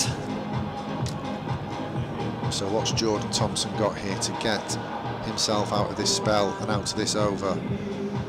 Notts 1 blow away from crossing the 200 mark at 195 for 6. Thompson in past the umpire now, and this time it's ramped over the keeper. 1 bounce from Harrison, so he adds 4 more to his total, taking Notts to 199 for 6 with 1 over to play. Yep, so another expensive one, 13 off that over. They had a couple of good overs of 4 for 2, Jordan Thompson, and then 5 off the Don Best 18th over, but 13 off that. It's those last 2 balls that are the ones that kill you. But the margins are so tight in T20 cricket. Jordan was saying just the same on his interview with Catherine Hanna on BBC Radio Leeds earlier in the day. Sometimes you get it right, you're the hero, and sometimes you're not. And sometimes it can be one over you are, and the next over you're not. That's T20 cricket, isn't it? Hero to villain, yeah. Boom and bust. So, final of the 20 overs to be bowled here by Ben Cliff. Jordan Thompson. He finished with 4 overs, 3 for 44, so continues to take wickets. But going at 11 there, and this could be a catch for the man himself. Yep, the man that makes things happen. The Big Show takes the catch and falls over backwards in the process, and Ben Cliff has picked up what is his 3rd wicket on the night as well. And Lyndon James has gone for 5. Yeah, Cliff's certainly been the pick of the bowlers so far. Smart bowling from him. He just digs that one into the turf, but he's making the batters hit to the long boundary on that western side of the ground. Never in doubt from Jordan Thompson, running underneath it. So we've got beach balls being whacked around now in that western terrace. One on the practice wicket there. The steward going to retrieve it. Tell the kids have finished, Doige. If you're watching on the stream, lots of kids in the crowd. Good to see. Late Friday night, but it's the summer holidays. As Cliff's in once again, and he's been dropped. Run out now. Yep, he's got a run out of it, and Luke Fletcher, who played the shot, the new man in, is the new man out. And Masood drops the catch, as James says, and the throw came in, and well, Luke Fletcher probably won't have been close to the Olympic Great Britain sprint team for relay team for the forthcoming Paris Games. And I think he showed us why there. Ben Cliff takes the ball, runs him out, so 199 for 8. Yeah, he hit it hard. Masood did all the hard work actually, but he grasped it, but recovered it very well. So not still on 199 for 8. Now the new man in is Ollie Stone, as this time right underneath it, Stone first ball has levered it up over the top of Shan Masood. No run outs here because that is 6, and in fact that is Calvin Harrison. Ollie Stone going to the non-striking end following the run out, of course. That was an incredible strike. Gave himself a little bit of room, but he didn't overhit it. It was a check drive for 6. Beautifully stroked. So 200 up in 19.3, and Cliff in again with a ball that's short, and Harrison, well, can't get bat on ball basically as it goes through to Donovan Ferreira, and there is no run. So they have managed to slow things down a little in that 4th 50 that Nottinghamshire put on the board, because it took them 5.5 overs as opposed to 3.5 for the previous the 3rd 50. 205 for 8 though, and still 2 balls remaining. Cliff is in, that's going to be 6 more, is it? No, that's a great effort by Jordan Thompson with the catch on the mid-wicket boundary. Again, he had to study where his feet were, he had to keep an eye on where the ball was coming from. That is a very, very well measured effort from him. Another Jordan Thompson catch, 2 on the night for him. They're picking up some late wickets here, but has the damage already been done? Harrison 19 off 11, and Nottinghamshire 205 for 9. Yeah, that was smart bowling actually from Cliff. He followed Harris as he tried to give himself room towards the leg side. Slight change of pace as well, forcing the batter to hit that long side of the boundary. Certainly been the pick of the bowlers as Ben Cliff got the ball to swing and not one over early doors, and he's come back and really stifled the run rate for the Outlaws in the last 3-4 overs of this first innings. Yeah, it's Faz Faruqi to receive the final ball of the Nottinghamshire innings. looking at some of the scores they've posted so far, I'm sure Yorkshire would wanted to have had them for significantly fewer than this, but they haven't bowled well this evening. 205 for 9, and Cliff over the wicket. And Faruqi has gone down the ground first up, 1 bounce and 4 straight back over Ben Cliff's head. So a bit of a licorice all sorts over from Ben Cliff. 6, 4 wickets, and that's probably been the story of Yorkshire's night with the ball. A bit of licorice all sorts. They're going to need 210 to win this, and that, James Carr, is not going to be easy. No, not at all. I've said for a long time now that 180 is par here at Headingley. We've seen some great matches, especially Rose's matches. 180 plays 178, 190 plays 185. I think par is very much 180 on any of these tracks in a white ball game in T20 format. Anything over 180 is going to be a very, very difficult run chase.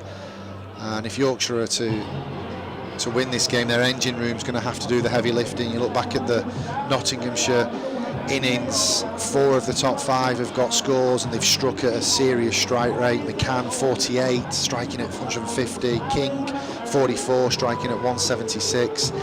Haynes 50 off 21 balls, striking at 238, and Moores 30 off 16 balls, striking at 187. And a shout out to Harrison, actually, who his performance of the year with the bat. Lower order runs are always welcome. He's cleared the boundary 2 times in that 19, and just give Nottingham a little bit of impetus after a little wobble at the back end of that innings. So yeah, I think it's 30 runs above par, and equally though, very excited to see Adam Lyth, if he gets going on this track. It looks very, very friendly for the batters.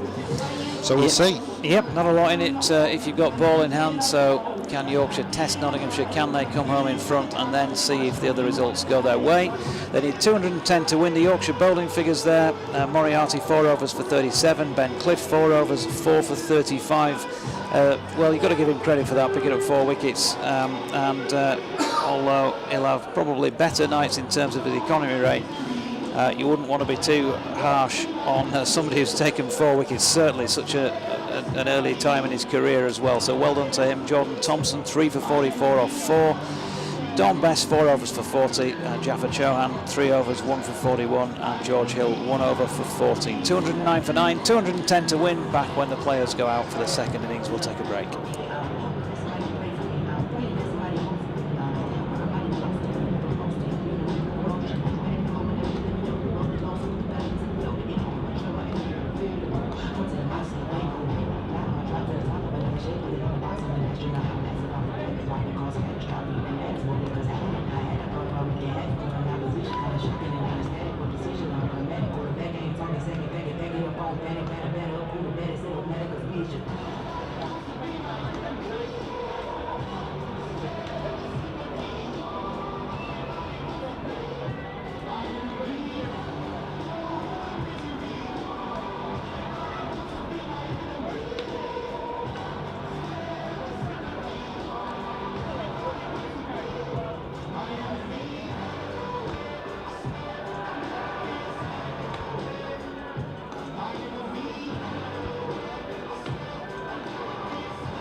opening the bowling for the Notts Outlaws from the Howard stand end, Fazal Faruqi. Welcome back from Headingley then, as Yorkshire prepare to launch their attempt at knocking off the 209 for 9 that Nottinghamshire made, 210 to win. Adam Lyth joined out there by Will Luxton, so a right hand left hand combination to kick off the innings. And well, we'll see how they go. Luxton obviously relatively limited opportunities so far.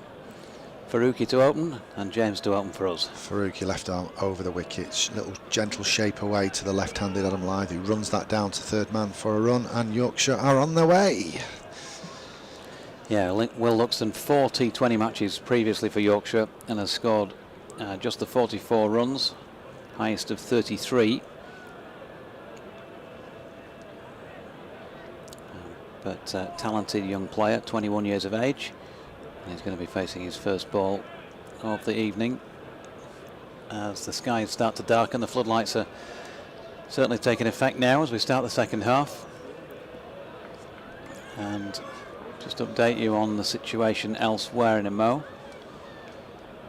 Faruqi shuffling in past the umpire to the right-handed Luxton. It's full and wide down the offside. I think that was a little bit harsh, but it's been signalled a wide. Nevertheless, keeps the Yorkshire score moving. Derbyshire started well, of course, but they stuttered along to 155 for 8, so Durham 156 to win off their 20, and Birmingham finished strongly, 194 for 5 they made, but still Leicestershire need fewer there than Yorkshire need here. Faruqi in to the right-handed Luxton, pushes this one up the ground. Midoff will cut it off, but they'll get through for 1, so Luxton gets his score moving. Yeah, Yorkshire have just got to focus on this task in hand now, haven't they? And I'll let you keep shuffling your papers and your tabs and keep an eye on those scores. There is a really good article by Graham Hardcastle actually on the website that talks you through all the permutations. So Adam Lyth back on strike, Faruqi is the bowler, 210 is the pursuit as he's in now, left arm over the wicket, down the leg side, hits the thigh pad, takes the sting out of the ball, and it's cut off. There's no run this time.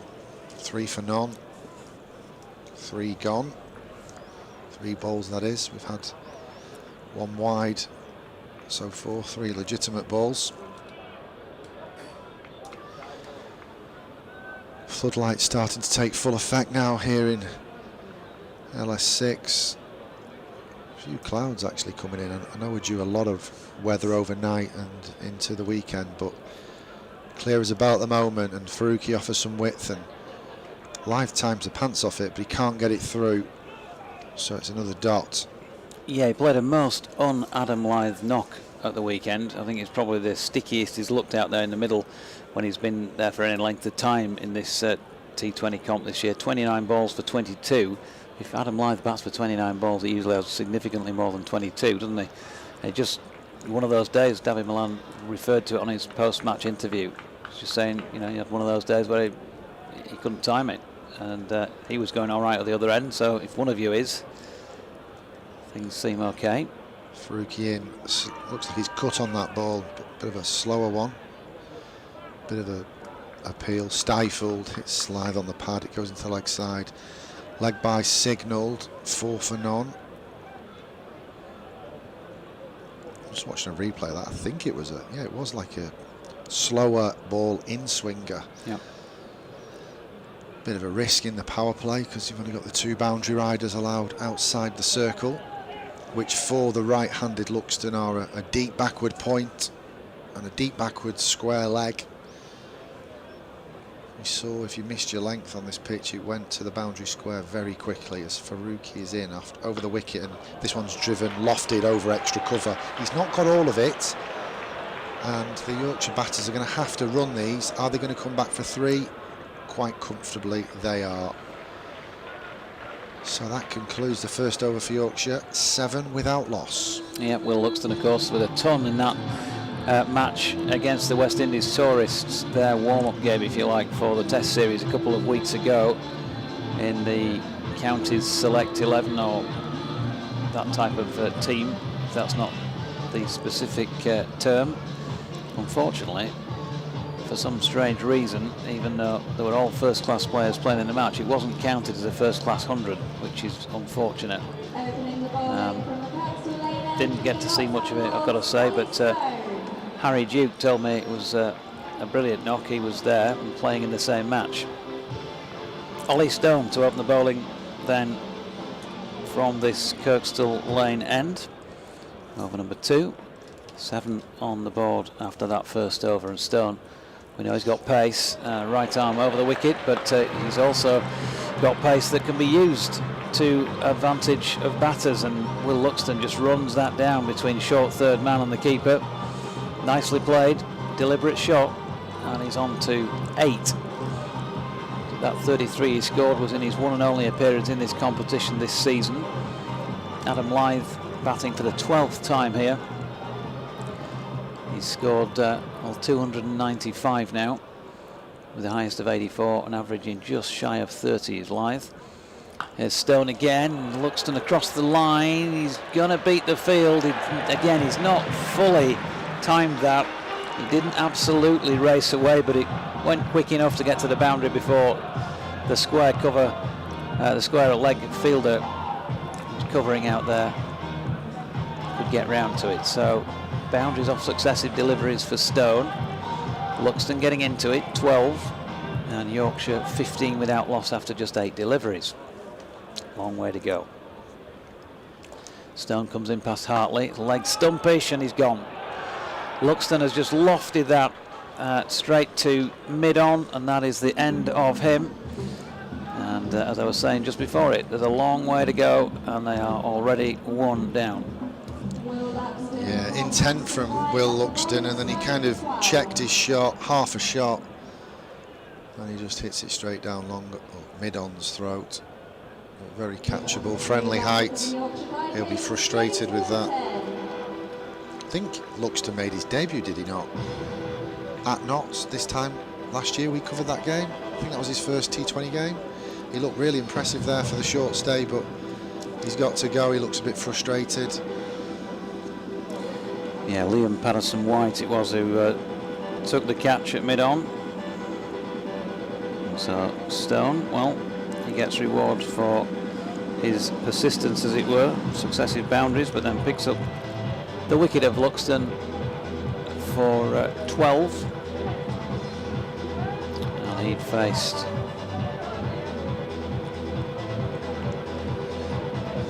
just the 5 deliveries to get to that.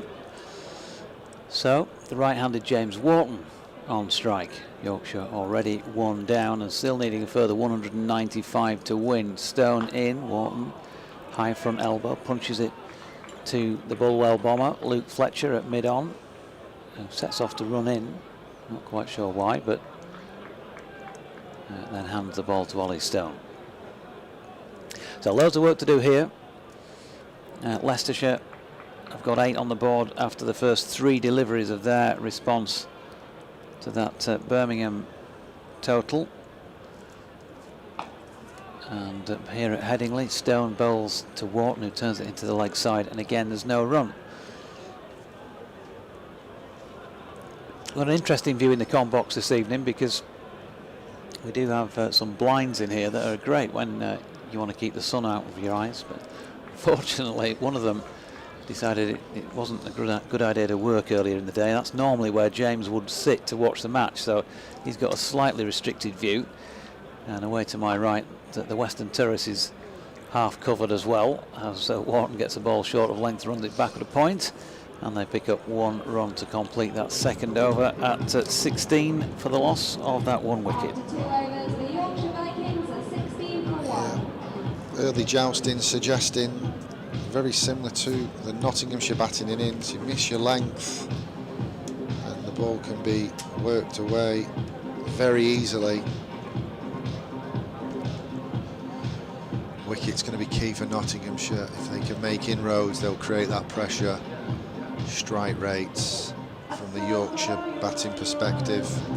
The top order have got to do the heavy lifting, throw the first punches, take the pressure back on to the Notts bowlers, and we've got one on now in Faruqi, who's in, left arm over the wicket, and Wharton runs that one to short third man for a single. 6,811 the official attendance this evening. So that 5,000 was a bit of an underestimate, but I think rather be under than over. Yeah, it was certainly quiet coming in, sombre like I said earlier, but I think it's filled up. I think it filled up after the ball. The first ball was bowled. Maybe people were in the ground but weren't in the bowl. So Adam Lyth back on strike. Faruqi to continue. We've got deep backward square leg, and we've got a deep wide mid wicket, almost cow corner as he's in now, and he's straight on the pads of Lyth. That will be cut off though by that deep square leg, just backward of square. So Lyth moves on to 2.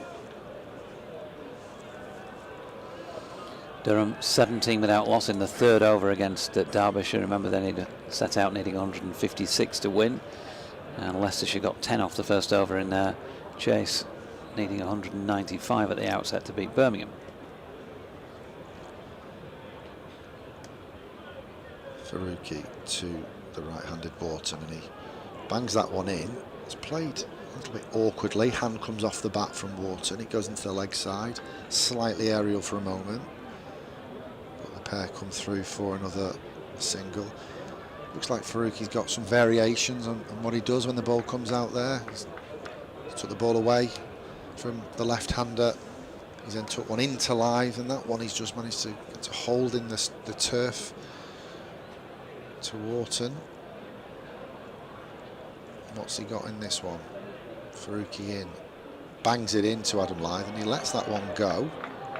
He has a look at square leg to suggest, square leg umpire that is, to suggest was that too high, but it's just signalled 1 for the over by the standing umpire. I thought Lyth might have played at that, but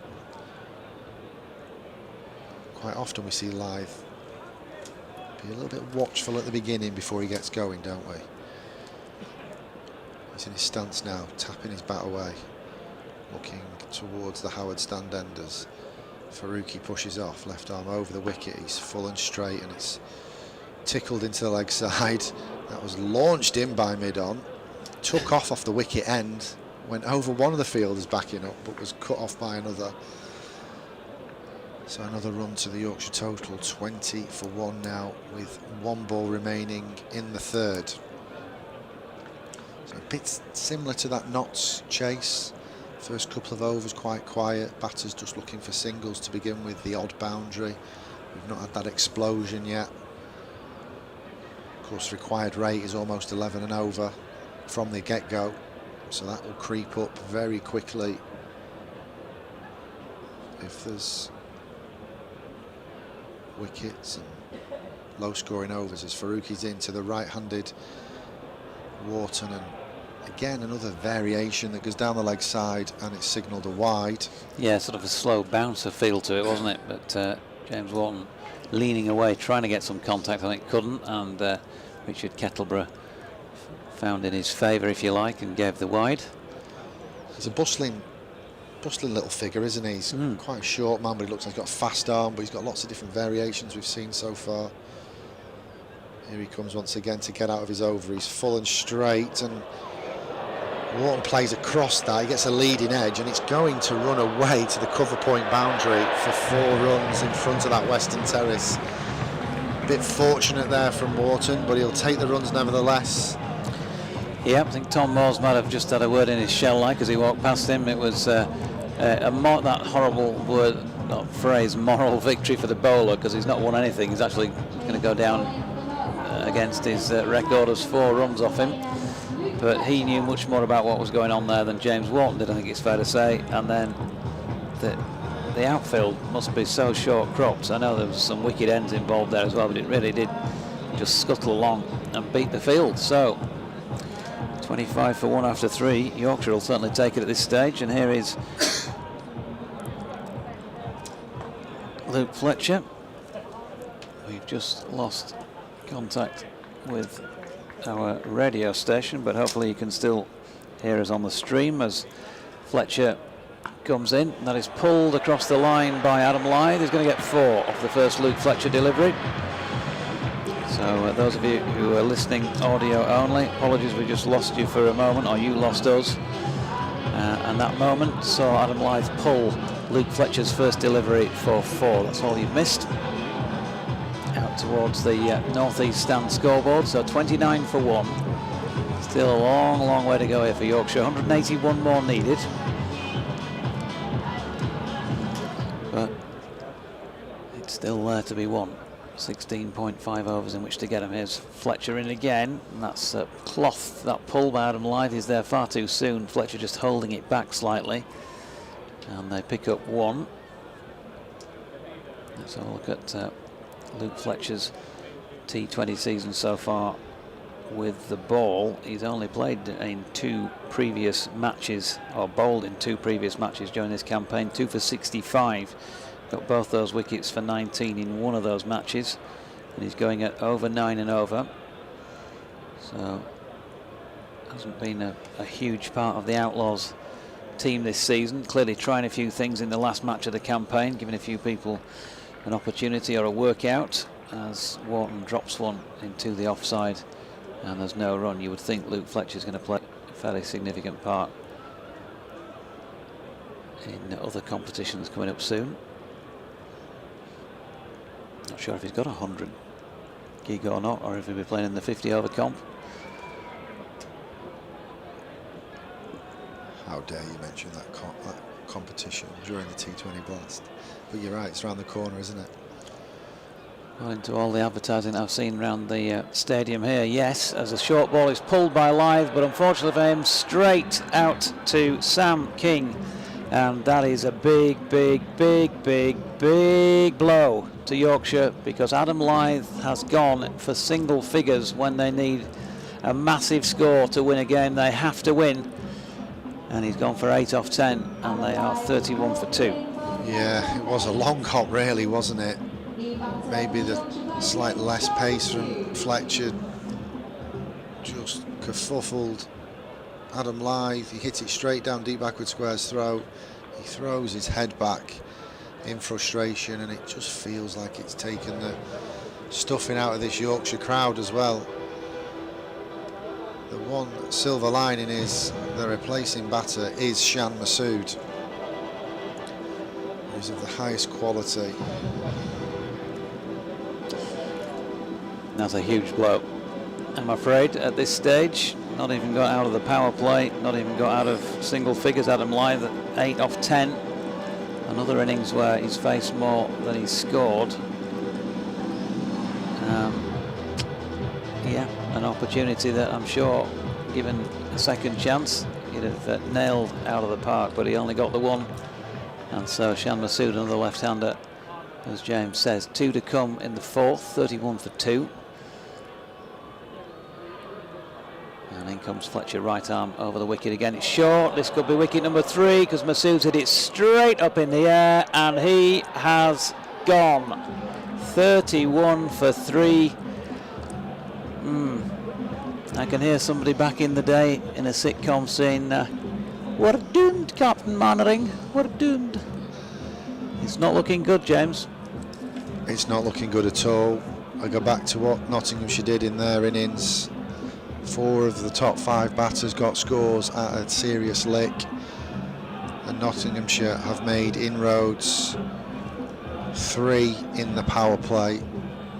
I'm sure there'll be some kind of target set by the coaching team around how many wickets they want to get in a power play.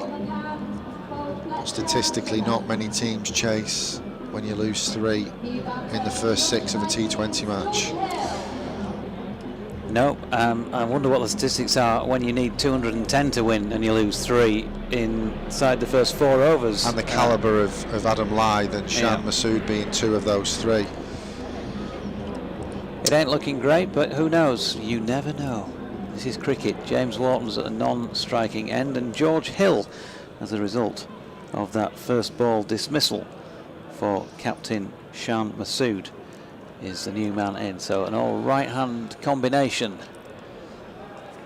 3.5 overs in when that third wicket fell, and George Hill punches his first delivery with a straight blade up to mid-off, and there is no run. So 31 for 3 after 4 overs.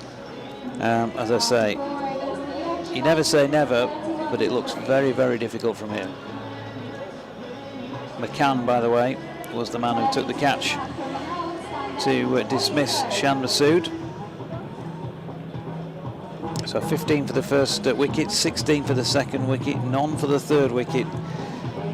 And they're getting through this Yorkshire side pretty quickly. The bottom of the table, Nottinghamshire Outlaws. 31 for 3.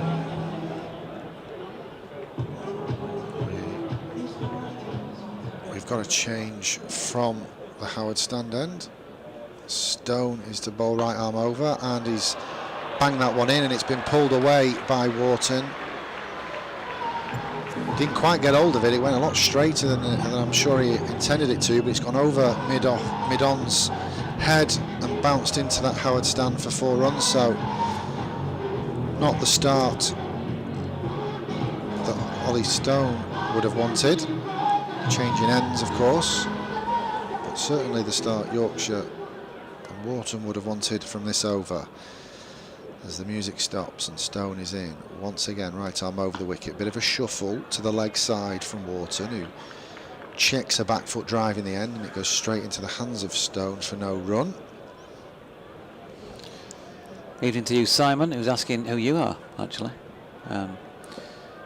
It might be Cigarfield Sobers, or it might be Joe Bloggs from Leeds. We've no idea. Well, we did introduce him at the start of the programme, or rather I did. James Carr. Ollie Stone in again. He bangs this one in, and Wharton gets hold of this one, pulls it way in front of mid-wicket into that old Taverner stand end for 6. Much better timing this time from the Yorkshire batter. Yeah, struck it really well, didn't he? Got underneath it, and he knows he's easily got the range over there, James Wharton. Short boundary to the leg side for him when Stone's bowling from the Howard stand end. Graham Ward thought the Yorkshire bowling was terrible. Jim Green also felt sorry for his commentating on an absolutely terrible bowling performance, he said. No one could believe we had something to play for. Stone once again, looks like he's tried to bowl a cutter there. It's gone down the leg side and it'll be signalled wide. So Wharton throwing a few punches back. That's Ollie Stone here, and just makes it all a bit interesting. Sorry, Jonathan. Jim Green also adding, can you tell James this has not been enjoyable to watch? Don't forget though, Jim, James is born the other side, the dark side of the Pennines. Stone in again. This one's clipped off the hips of Wharton down to deep square leg for a single. Who asked who I was, by the way? I'm not Jimmy Carr from various shows. Simon Parsons. Evening, Simon. Former employee here at Yorkshire.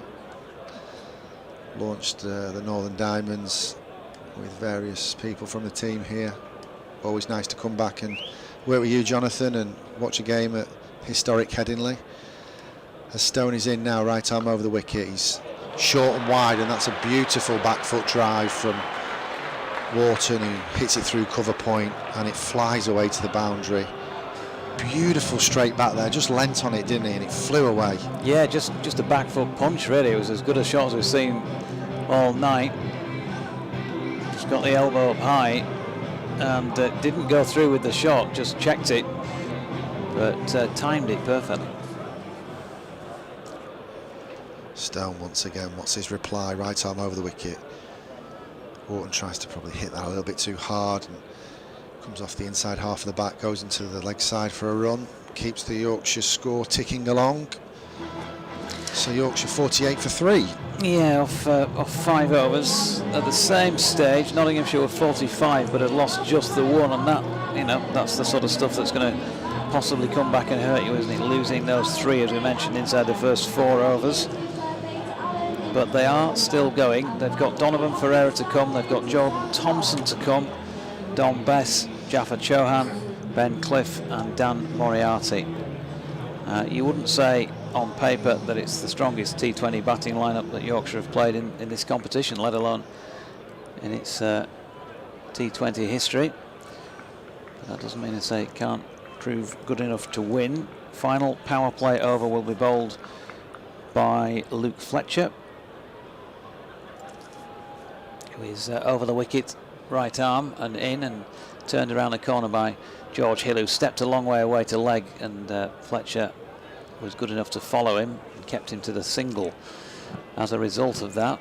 I beg your pardon, it was George Hill who played that beautiful back foot drive before. I said it was Wharton, so I beg your pardon. You are pardoned. Derbyshire Falcons made 155 for 8 in their match at Derby, and Durham are 44 for 1 with 1 ball of the power play left, so they're setting things up quite nicely. As Fletcher is in, it's floated up, slow Yorker, and a good one at that, and well watched by James Wharton, who could do no more than keep it out. Birmingham, for those who've joined us more recently, 194 for 5, and Leicestershire, well, they're struggling. 32 for 3. I said earlier on, didn't it, wouldn't it be ironic if all the other results, or both the other results, went Yorkshire's way, and then they couldn't manage to get across the line themselves. And at the moment, they've got a lot of work to do if they're going to do it. Further 161 needed. Fletcher bowling to Wharton. It's short and slow again, and he banged it straight back to Fletcher, who has grasped it. So he tried to wait as long as he could, but the brain hadn't quite caught up with what the ball was doing. Just played it that little bit too soon. Plenty of open spaces in the leg side if he can get that away with the pull shot. Cow corner back, deep backward square leg. They're the only 2 men outside the circle at this moment in time, with 3 left in the power play. It's a leg stump delivery, nicely glanced around the corner by Wharton, and he's quick, and they're going to get back easily for 2. He's on to 21 now, 50 up for Yorkshire after 5.4, so in that respect again there or thereabouts, because they're just 1 ball behind Nottinghamshire in getting to that particular mark. It's going to need somebody to play a pretty long and sizable knock here. James Wharton, of course, 111 on this ground last year against Worcestershire, so he can do it. And he's going to be helped by 1 fewer to chase, because Fletcher's just dragged one down the leg side and there is no run. Just a little bit of evidence of sunshine right up the top of the Howard stand now, that top tier, as it disappears away to our right, to the west. There's a fair bit more thin cloud cover overhead. Floodlights fully on. 2 to come in the power play at 52 for 3 as Fletcher goes short and has been hammered down the ground. Is that going to be 6 or 4? Oh, lands on the rope, which is going to be signalled as 4 by Peter Hartley.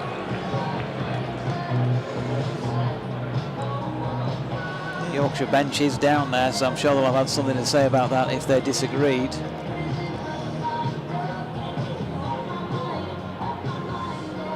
Yeah, certainly landed, touched the rope. There may be a mark on the grass. Might have hit the grass and the rope at the same time. But it's been given 4. 56 for 3. He's gone Yorker length again here, Fletcher, and that's been hauled away into the leg side by Wharton. Not his prettiest of strokes. He's picked up 1 run for it. And they've completed the power play then at 57 for 1, which is 4 more runs but 2 more wickets than Nottinghamshire had at the same stage. Yeah, I mean, 57 for 3, yeah, which is 4 more runs and 2 more wickets than Nottinghamshire at the same stage. But Yorkshire don't have to go about this the same way Notts did. I know we talk a lot about statistics in cricket and the likelihood of chasing down 210 in 20 with 3 down in the power play, but maybe it's time for some of these young players that have come through over the last few years for Yorkshire to come of age and play a significant innings that gets the White Rose over the line and into the quarter-finals this evening. We've got a change from the Howard stand end. It's going to be Lyndon James to have a go. We've got fielders in green and gold running across the square, just a bit of tweaking of that field. James on his way, right arm over the wicket, in he comes, he's full and wide, and that's just guided by Wharton to that backward point fielder who cuts it off for the one. These two, of course, play each other in the 50 over comp very soon, a week on Sunday, down at Welbeck, Mansfield area. Yorkshire starting that competition against Surrey at the Oval. James in again, and a shuffle from Hill, who goes right across to the leg side and whips that for 4. Yeah, beautiful shot. Really nicely played. That was all about placement, wasn't it? He got into position and wanted to hit it there because he knew he was splitting the two fielders, and managed to get enough power behind it. And there was a sliding attempt by Ollie Stone, but he missed it. No, good placement by George. So 62 for 3. James in once again. What's the response? Hill shuffles again, plays another wristy shot, doesn't time this as much, and it goes straight at the long on fielder for the single. Did notice then when the replay, when the two fielders converged, there was a bit of moisture and the fielders seemed to skid a bit, so that'll be difficult from a bowling point of view in terms of the grip. Ball might skid onto the boundary as well. As James is in once again, this time to Wharton, and it's a wide Yorker that is dug out by Wharton and manages to squeeze it for a single. The wicket keeper has to come and collect. Partnership worth 33 so far since that third wicket fell. 5th ball of the 4th over. So 33 in not a lot of time so far. Lyndon James in to Hill, and this time he's got creative, gone to that, moved across the offside again, and he's ramped this one between that short fine leg and deep square leg fielder for 4 more runs into the northeast side of the ground. Yep, I think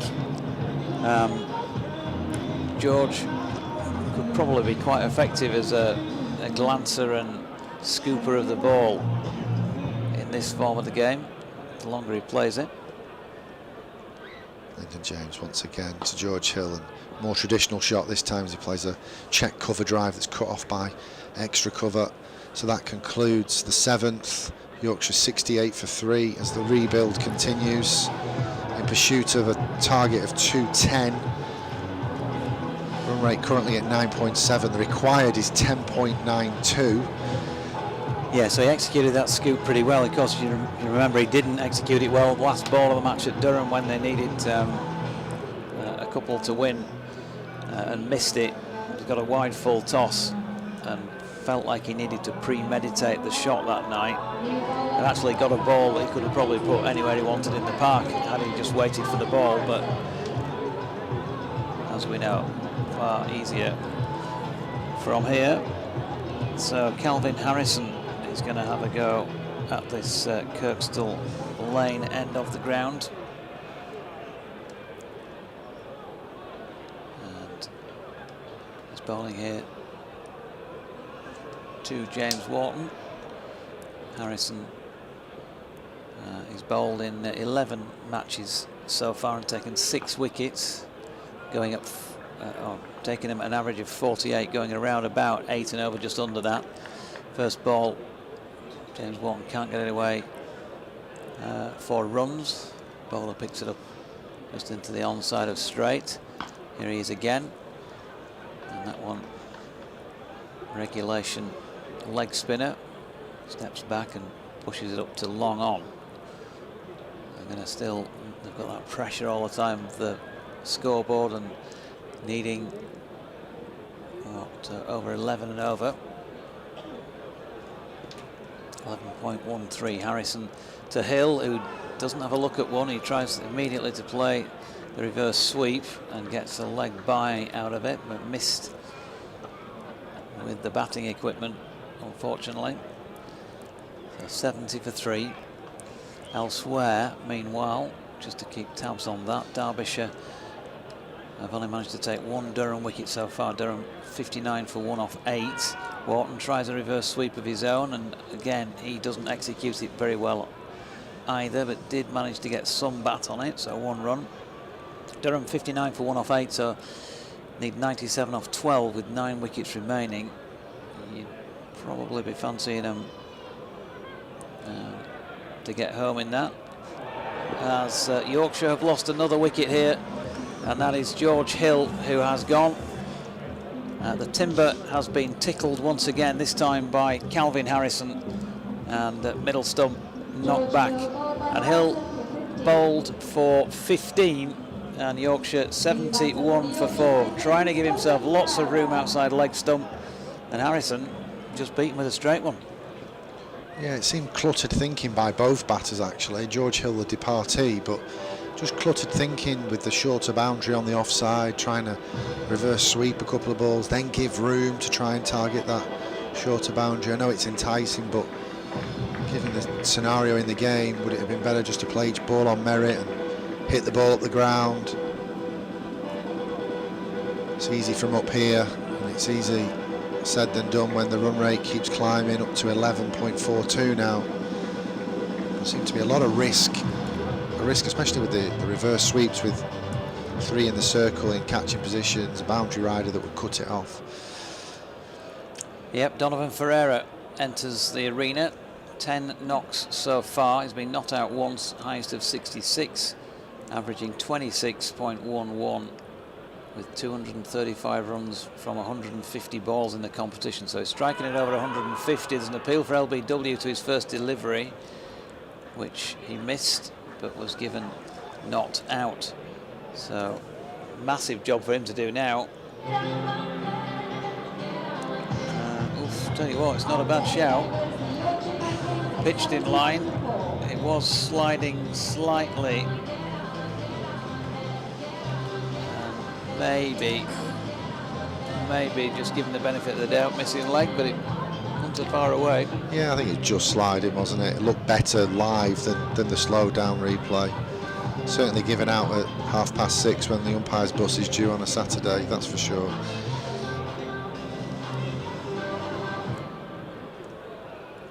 So just 3 off the over and a wicket, and that's going to hurt the Vikings. So Lyndon James back on. He's full and wide outside the off stump of Wharton, who tries a little reverse paddle but misses the ball. The ball goes through to the keeper without alarm. So the Yorkshire batter's trying to be creative. It came off for George Hill for a period before he had to depart. James Wharton's got going. He's currently on 30. As James is in once again, and Wharton hits this one straight at extra cover. There's a little fumble, they get through for a single with no trouble at all. So Yorkshire move on to 72 for 4. 138 more runs required. Yeah, but just those 6 wickets left and just 11.4 overs. It felt like a big ask in the first place. It feels like an enormous one now, unless this man can really crank it up here. Ferreira on strike to James, who goes for that full wide Yorker ploy again, and Ferreira can't get any bat on it. So that's another dot. Yeah, really need the overseas pro to come to the party tonight for the Vikings now. Striking at 150 in the tournament. Only a couple of cameo knocks so far though, as James is in once again, and this time it's an inside edge from Ferreira. He gets his score moving from the duck to 1 as he jams it through to the keeper off the inside edge. It's just gone a little bit flat from a Yorkshire point of view, hasn't it? Yeah, and it's not surprising, is it really? You know, on both counts really didn't bowl well enough, and so far not batting well enough. James in again, wide and full outside that off stump, just kind of bowling tram line to tram line on the wide line there, and squeezed out by Wharton. Another single, he moves on to 32. 32 off 25 deliveries. So his strike rate's pretty healthy. Ferreira back on strike, tapping his bat as James is in, right arm over the wicket, shuffles to the leg side and then to the offside, I beg your pardon, then drives it straight into the sight screen for 6.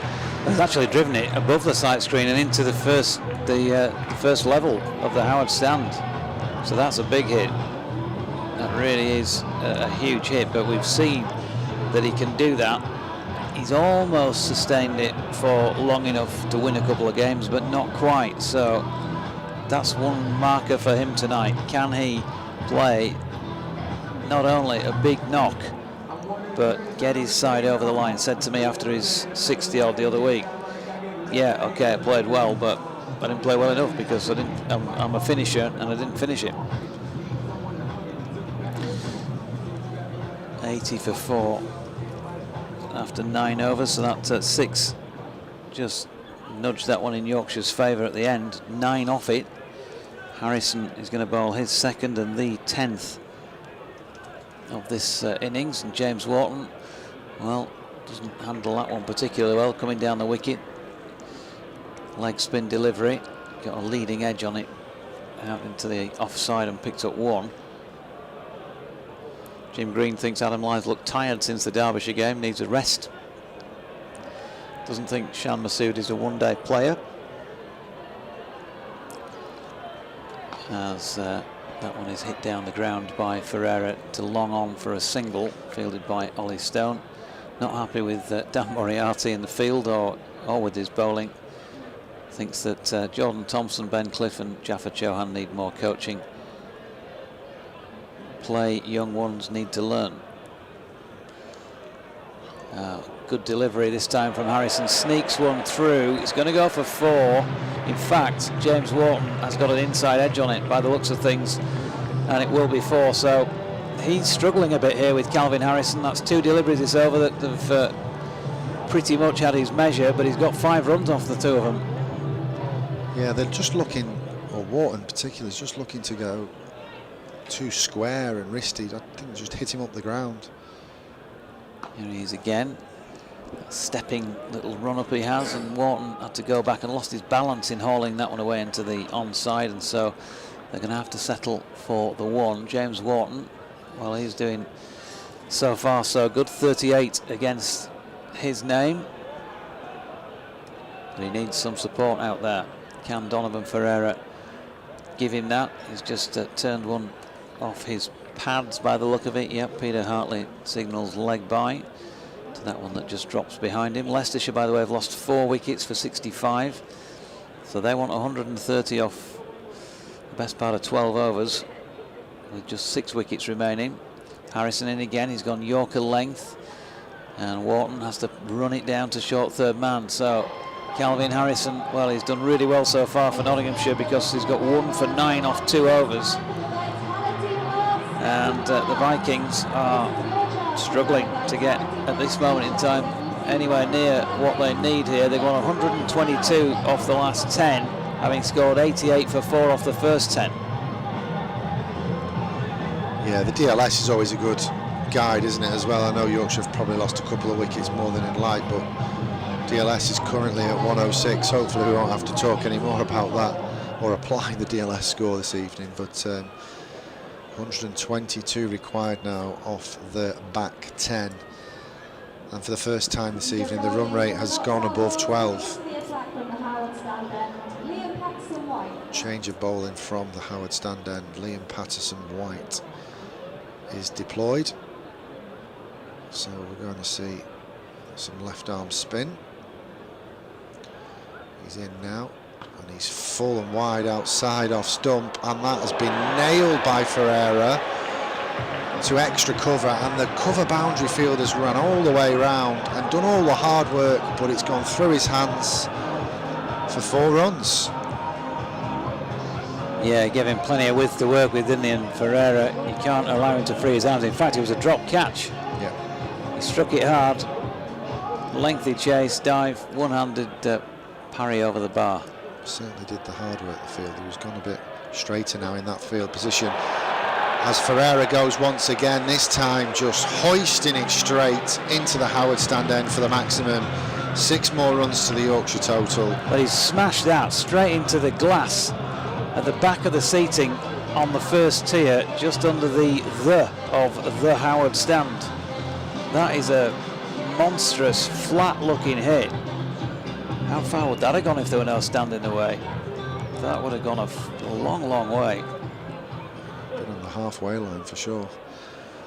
So pressure on Patterson White in his first over, left arm around the wicket to Donovan Ferreira, who steps back into this one and pulls it forward towards long on to take the single. I think he's a bit frustrated there. He wants to get a bit wider into that pocket and target the boundary, but brings James Wharton on strike, who's 38 from 28, and Patterson's in and gives himself a bit of room and just guides the ball to extra cover, but there's no run. Yeah, 38 off 29 for James Wharton, which is still in the positive column. Patterson White in again, and this time Wharton's able to just get it through that gap in front of point and get the big hitting Donovan Ferreira on strike. So far, the ball turning away from the right-handed James Wharton seems to be the one that's just checking him slightly, the leg spinner and now the left arm spinner. Patterson White in, he's full and wide, and Ferreira slaps that one to wide, long on, and they're going to come back for 2. That's good running by the Yorkshire pair. Well received by the Headingley faithful, and Yorkshire move on to 102 for 4 from 11. 9 remain. Another 108 required, so not quite halfway there for Yorkshire, and they're past the halfway stage, so it's still on. Wharton looks good. Ferreira's got off to a flyer. In the balance, Jonathan Deutsch. It is. They were bang on 102 at the same stage. Nottinghamshire, they lost 2 fewer wickets at that point, though, and that's still the thing that you worry about. You know, if these 2 go, then it's a massive uphill struggle, you think, from that point. But if they can stay together for a while, they've got 31 between them already, then they certainly won't be giving it up. And you think that the way that, in terms of fluency, James Wharton scoring at over 100 and doing okay, but he's going to be challenged again here. He's tried to get away the reverse sweep because he's been struggling with the ball turning away from him, and he's picked up a single, and that's good because it gets Ferreira back on strike. And if that's the way you have to play it, that's the way you've got to play it, and try and get the man who doesn't seem to be fazed by that sort of thing back in the box seat. So 21 to Ferreira, 40 now to Wharton, 103 for 4. Harrison in, and Ferreira seems to wait forever and then drags this out to cow corner along the deck for 1 run.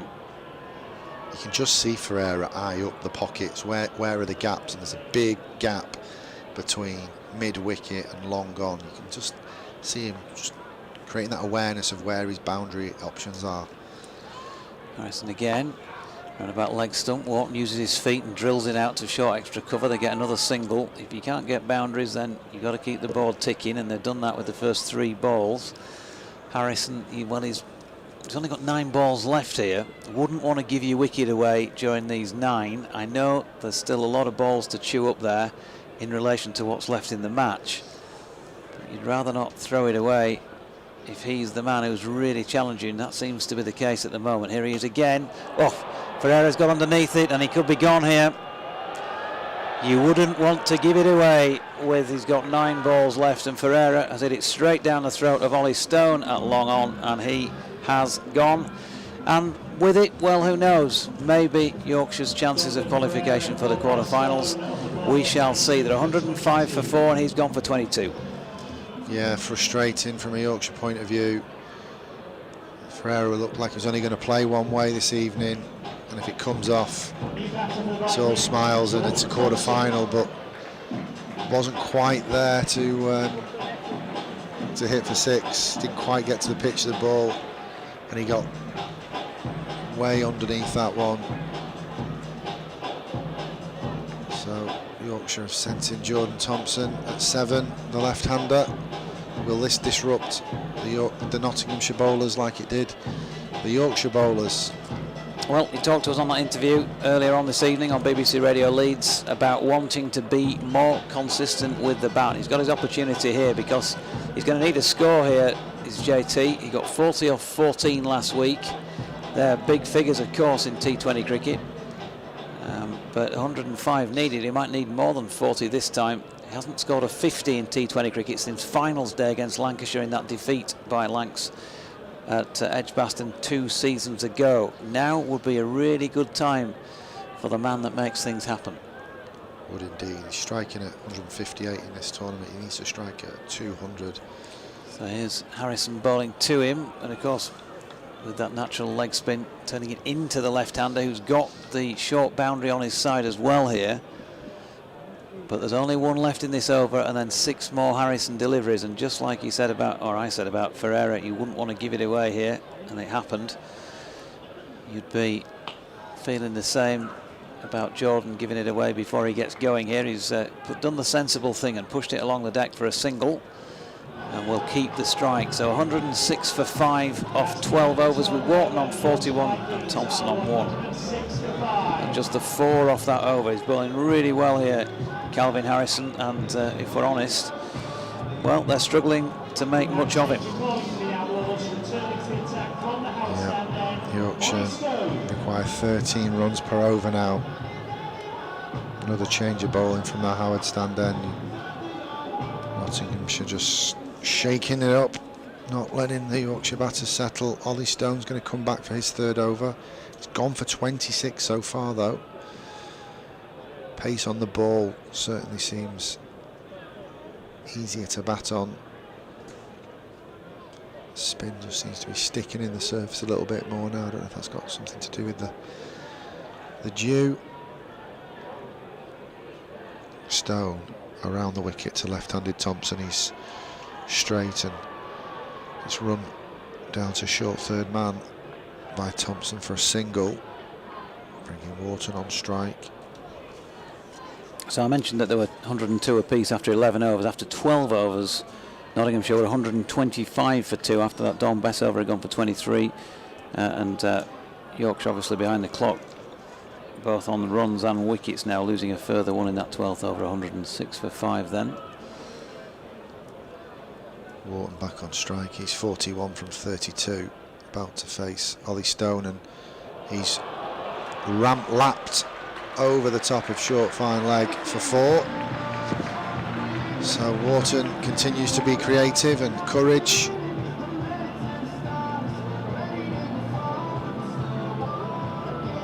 Yep, Stone. nicely played, just stepped across, didn't he? Yeah. Got underneath it. They've used the pace of Stone very well, haven't they? He's just struggled with his lengths and his lines so far, Stone. So Wharton takes his stance once again, moves on to 45 now. The Stone is in from the Howard stand end, right arm over the wicket. He shuffles across the leg side to try and play that ramp again, and has to adjust as Stone follows him, and he misses that one, so it's a dot ball. 6 and 5 falls so far for James Wharton, who's faced 34. 99 needed off 45. Stone once again to Wharton, and this will be a wide. He got a bit too close to the wide line this time as umpire signals the wide. Shoulders, arms does James Wharton. One big blow away from a 50, but Yorkshire need much more than that. What have they got this delivery? Well, nothing so far, because Stone has pulled out of that one, and he's going to try again. Tap of the bat from James Wharton. 45 from 34. Stone tries again, right arm over the wicket, and he bowls in that channel really full and wide outside off stump, and Wharton tries to play that little reverse lap and doesn't execute. No, his improvisations, generally speaking, have not been that fluent, have they, tonight? He's got the 4 earlier in the over. He's missed on knocked out on 2 now, and he had a big swish of the bat after that one out of frustration. So it's starting to tell big time here, and he's been out there a while and scored 40 odd. Stone once again, similar delivery, this time a big waft outside off stump and he doesn't connect, so another dot ball. Wharton's been tied down a couple of times, hasn't he? Once by the spin and this over now, but he's got through it and he's still there.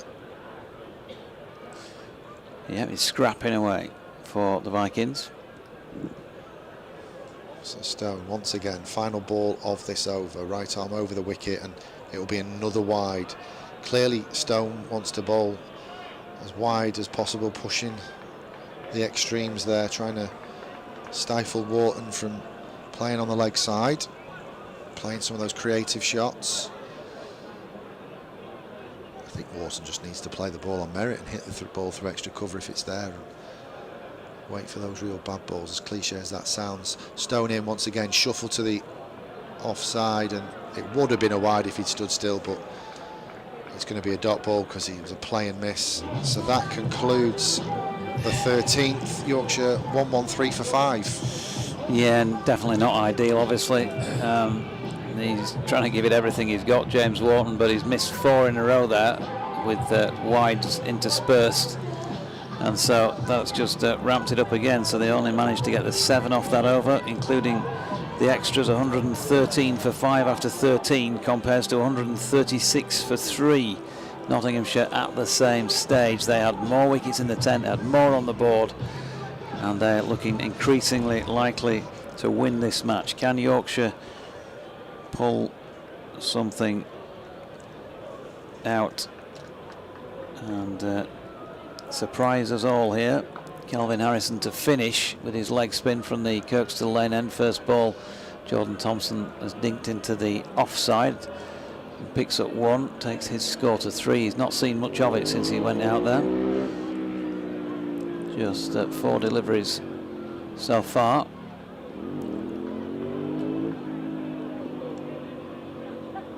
"49 minutes James Wharton's been out there, and he's faced 37, 38 now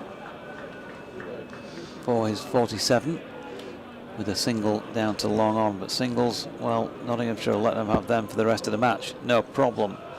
It's boundaries that are needed. Short boundary away to the leg side for Jordan Thompson. Leg spinner bowling at him. Ooh, and he's yep, you could see he drew back, but then couldn't get the contact he wanted. He wraps his pad because he's got a little nick on that one down through slip. Well, that's where slip would have been. And managed to get a single out of a ball that he looked like he was trying to hit out of the park. Harrison in again, and this time Wharton's adaptation has worked to some extent because he's going to get back for a 2, but the sweeper square on what was originally the offside turned into being on the leg side with the reverse. He managed to keep it in for 2. So 1-1-8 for 5, 2 left in the 14th. Miracles do sometimes happen in cricket, but not with that delivery, as James Wharton tried another reverse, and not for the first time tonight. Couldn't get bat on ball, but he has the highest score by some distance in this Yorkshire innings, so it's others you're looking at really to take some responsibility with him. Full length delivery has been chopped out down the ground, and he picks up a single, so he'll keep the strike. Wharton on to 49. Yorkshire 119 for 5, took just the 6 off the over. They needed a fair bit more than that. At the same stage, Nottinghamshire were fully 31 runs in front at 150 for 3. It feels like a coach killer, this game, doesn't it? Just lots of little small percentages go wrong and it adds up to a big loss at the very end. Who are we going to see from the Howard stand end? Yorkshire need a big over here. The asking rate is up to 15s. Bowling at the Howard stand end, returning to the attack for the Outlaws, Lyndon James. Lyndon James is going to answer that question from the Howard stand end.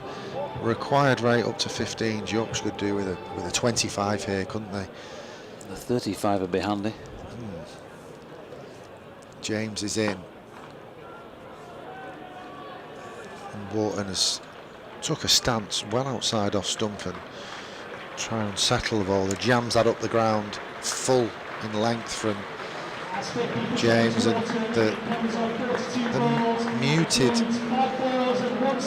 claps are for the half century of James Wharton, who brings up his 50 in 42 balls. 5 4s and 1 6, strike rate of 119. It's been a very good innings, but Yorkshire need a lot more as Thompson takes strike, the left-hander.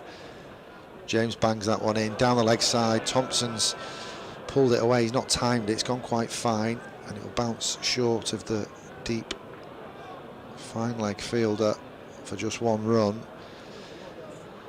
Yeah, good knock from Wharton, more than a run of ball, just striking shy of 120, but much more required for the Yorkshire Vikings now. He takes stance once again, his feet are well outside off stump as James is in, and he tries that reverse lap again, and he doesn't execute it and throws his head back in frustration and then tries to practice the shot. Am I being an old man here, Doidge, or should he just be trying to whack that up the ground? I don't know. It feels like a very difficult shot to this type of bowling to play as James is in once again. And Wharton this time can't quite time it, but he does bunt it up the ground for 1 run. Yeah, I think the whole situation is really, he's trying his hardest, is James Wharton here, and I say it's difficult to be harsh on anybody who's got 50 odd on the board in fewer than 50 odd deliveries. He's not had anybody who's stayed with him for any length of time. Got a few flirtations out there. George Hill, Donovan Ferreira. James in once again. Thompson on strike, banged in, and this has been pulled away by Thompson, and it's going to go the distance. For a second, deep square leg looked interested, but couldn't quite get round, and Thompson got full elevation on that. So 6 runs to the Yorkshire total, and is that Jordan Thompson getting going? Well, maybe. It's not a shot he plays loads of.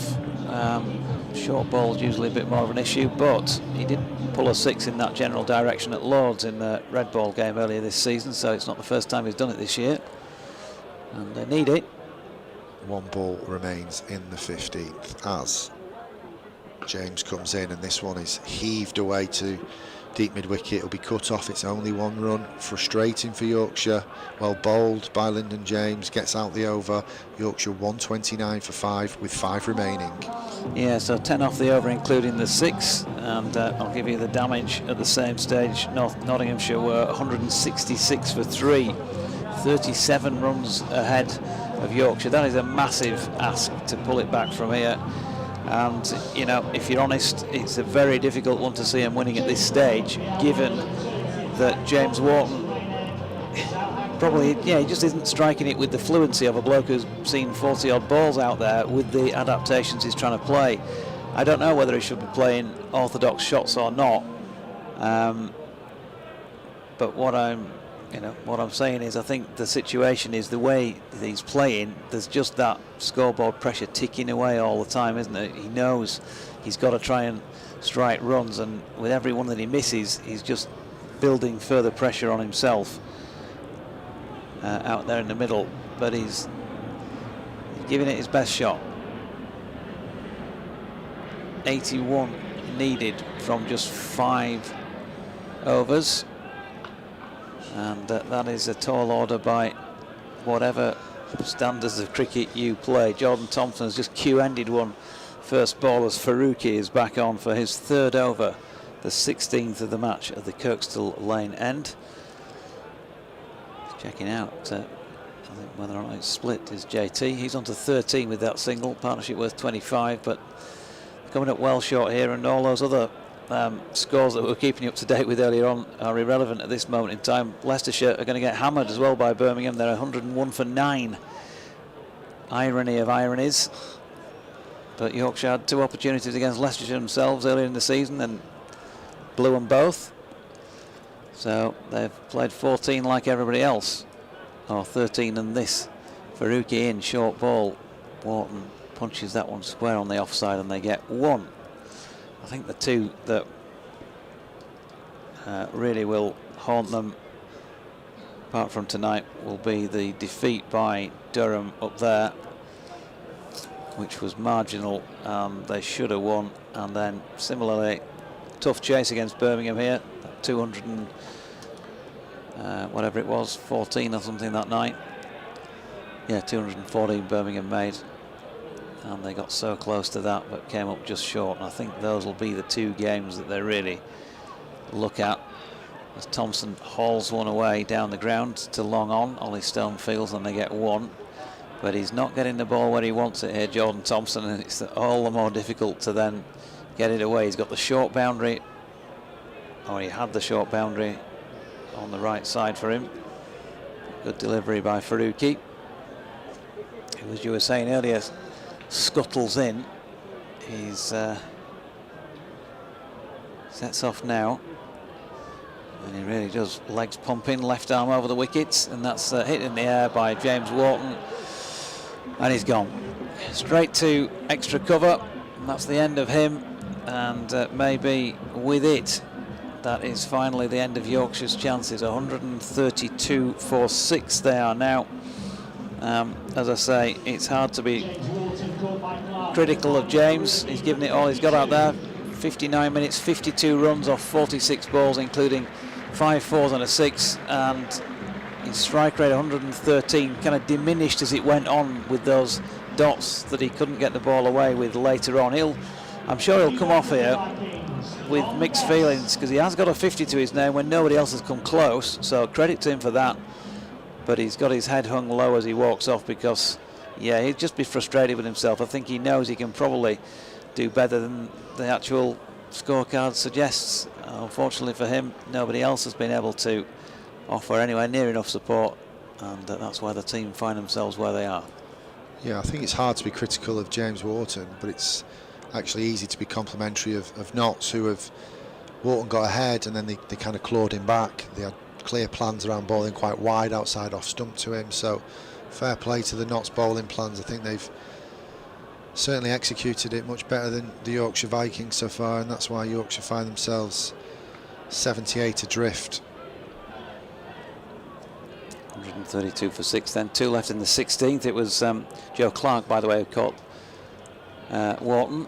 Short ball here first up, and Don Bess, who is a new batter, was nearly caught on the boundary edge out at deep backward point. It was parried back in to the field of play, and they're going to get just the 1 run from it. Yeah, I think he just about let the ball go before his foot touched down. I initially thought it was 6, but it was actually good hang time. Looked as though it was Freddie McCann, I think, out there. So 133 for 6. And Faruqi, final ball of the over, shuffling in, short of length. Thompson pulls and misses. End of the over, 133 for 6. So 1 wicket and 4 runs from the over. And I think we know this is pretty much done now with 4 overs to go, because they are fully 44 runs behind where Nottinghamshire were at the same stage, and have lost 2 more wickets. Yeah, credit to Faruqi there. Lots of different varieties and variations, and not letting the batters settle. Very much inevitable now as we enter the 17th over. 77 still required. Run rate almost 20. It's a very, very big ask from here, but you never know.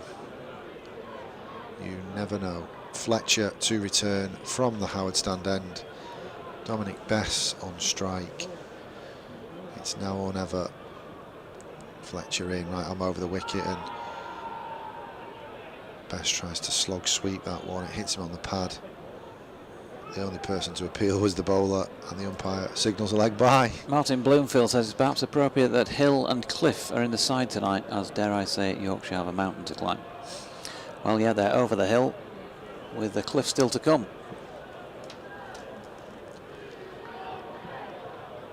Who sent you that? Martin Bloomfield. Martin served it and you volleyed it, didn't you? Could do with a half volley now. Very friendly half volley from Fletcher. What's he going to serve up? He's around the wicket to Jordan Thompson, and Jordan Thompson has hoisted that towards the Howard stand end. It's gone very high in the air, and for a moment long on and long off looked interested, but it has gone the distance. So that needed 6 runs did come in that ball. Yorkshire on to 140 for 6. Still 4 to come in this over.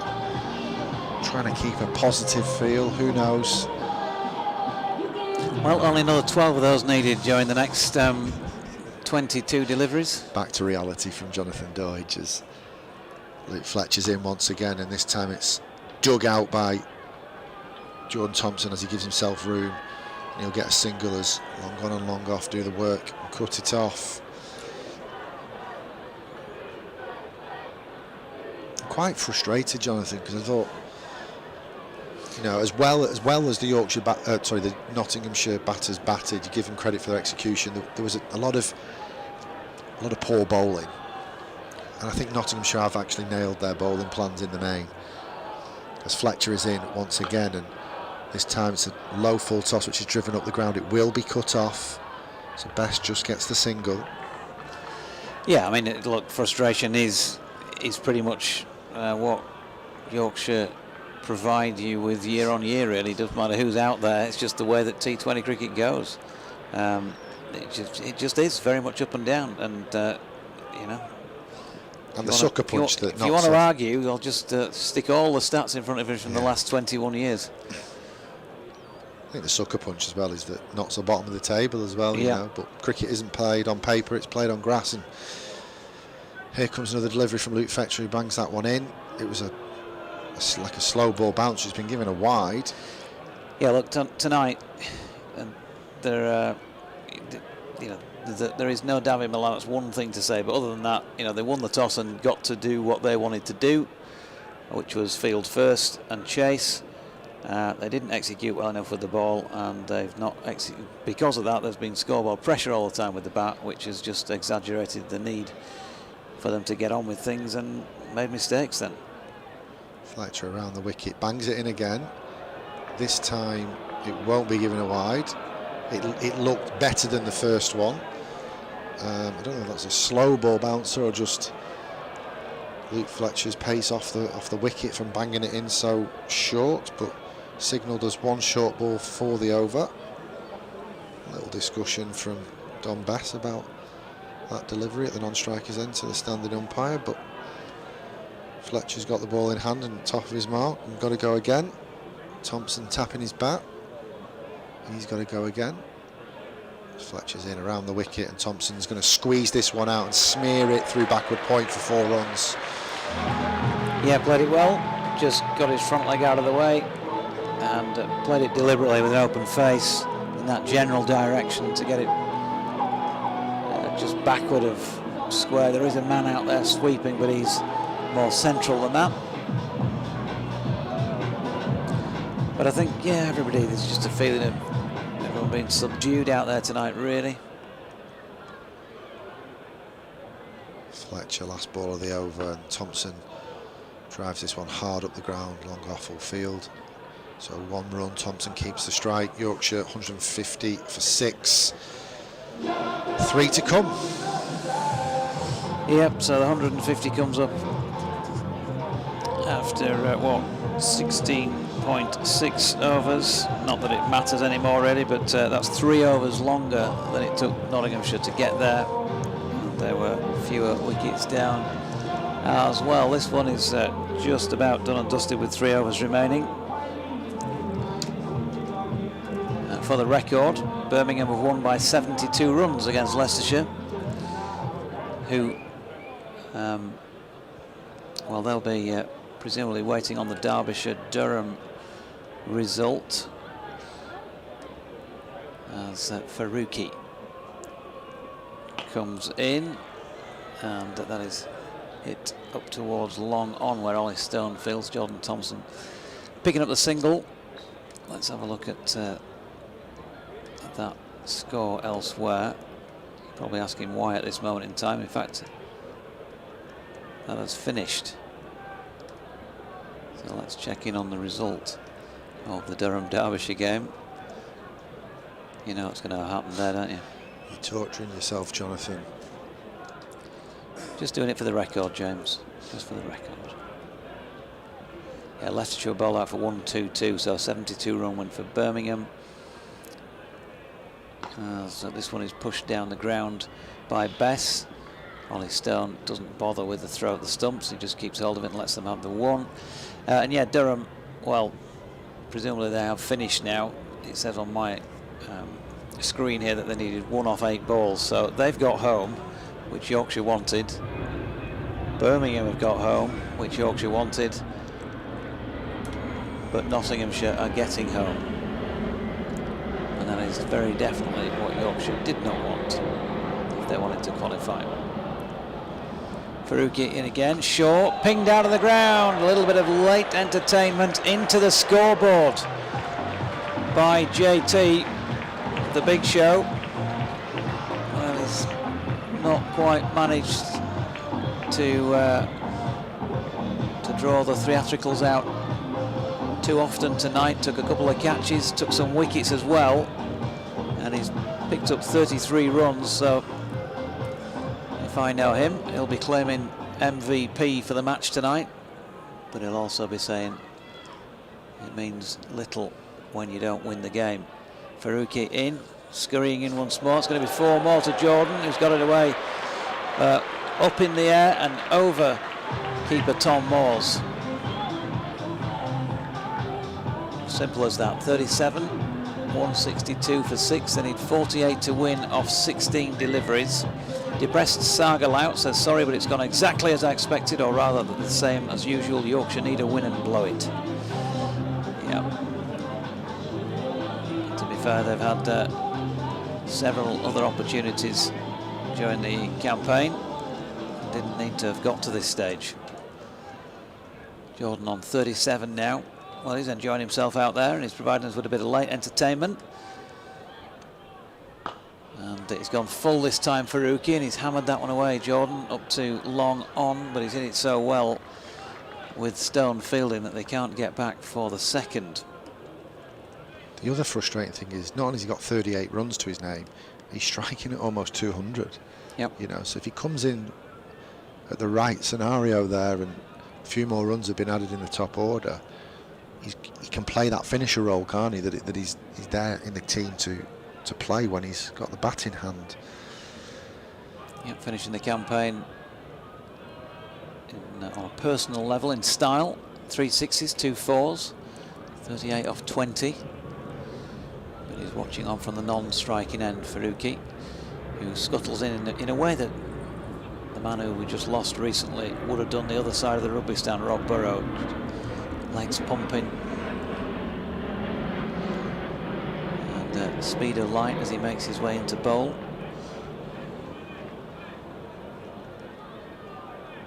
He's changing the field here, not quite sure why he needs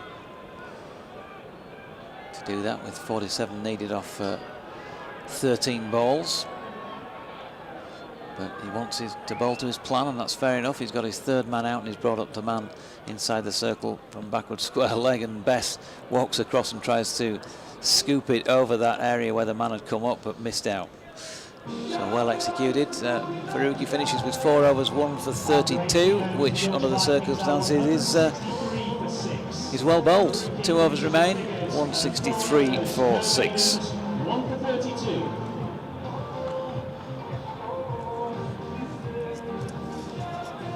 I don't know if my eyes are failing me, Jonathan, but I think the field change was because Nottinghamshire are past the cut-off time.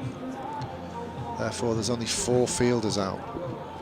Well spotted if that's the case. Yeah, there's only 4 out, so it does make the chase slightly easier for Yorkshire, apart from they need very many. 2 a ball, more than 2 a ball.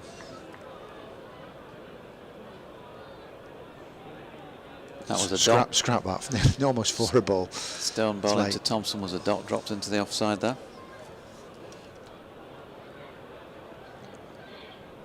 Stone once again from the Howard stand end around the wicket to left-handed Thompson, and Thompson has got hold of this one. It's gone over mid-off, who has to be in the circle, and it's been signalled 6. So Nottinghamshire getting a bit of punishment for not bowling their overs in time, because that fielder would most definitely have been out. Not sure it would have deterred Jordan Thompson, given the current equation of requiring almost a boundary every ball. No, 41 off 10. He makes things happen, this fella. That'd be off the scale, wouldn't it? He's got to 40 odd though for the second time in succession. Can he get to 50 for the first time in 2 years? Stone once again, and he follows Thompson this time. He backs away to leg side. He squeezed it away, and they're going to come back for 2. Keeps Thompson, the aggressor, on strike. Leg by signalled. The Stone followed Thompson down the leg side, but they all count. Yeah, cut-off time was 9:46, and we're at 9:49 now. 39 required from 9 balls.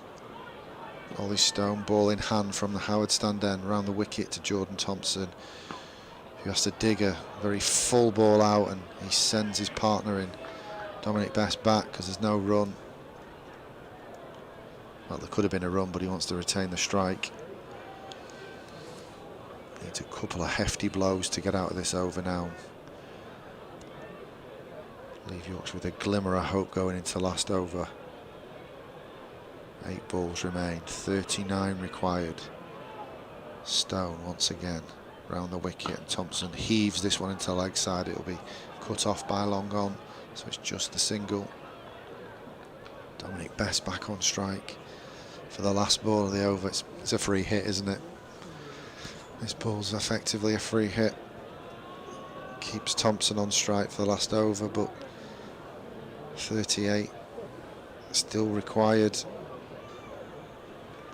Needs to go for 6 to keep this slim chance of a Yorkshire T20 Blast campaign alive. Kids starting to converge at the barriers now for those signatures at the end of the game. Long on's out. No mid-ons inside the circle. That's the area to target, but Best shuffles across and he gets it through along the ground, along the carpet. Beautifully played by Sex, extra cover and mid-off, I beg your pardon. So the free hit effectively was used. So 34 off 1 over, 176 for 6, 34 required, 1 over left. Jonathan Doidge, stranger things have happened at sea. Yep, Jordan Thompson took 3 wickets. He was Yorkshire's most expensive bowler, 44 off him, and Ollie Stone has gone for the same number with 1 wicket against his name. So they've certainly not all been perfect Nottinghamshire either, but they've been good enough, I think, here, as this final over should prove, because it's Luke Fletcher, the Bulwell bomber, to try and steady the ship after a few off the last ball by Ollie Stone. 3 overs for 31 so far for Fletch, but he's taken 2 wickets. Shirt hanging out as usual. Jordan Thompson with that open stance. Well, wouldn't it be something if he could find the 34 runs he needs to win this match off the final over? Fletcher in, round the wicket, wide Yorker, surprise, surprise. First up is a dot. 34 needed off 5 deliveries. My maths is not fantastic, but I'm not quite sure how they're going to get those. Well, they need 6.7 a ball. 4-6. It needs some extras of some description, a free hit. Fletcher wide on the crease. Thompson misses another one. That's full and wide. So 2 dots in a row. Jordan still a 50 to play for. But Yorkshire, well, they're going to come up short.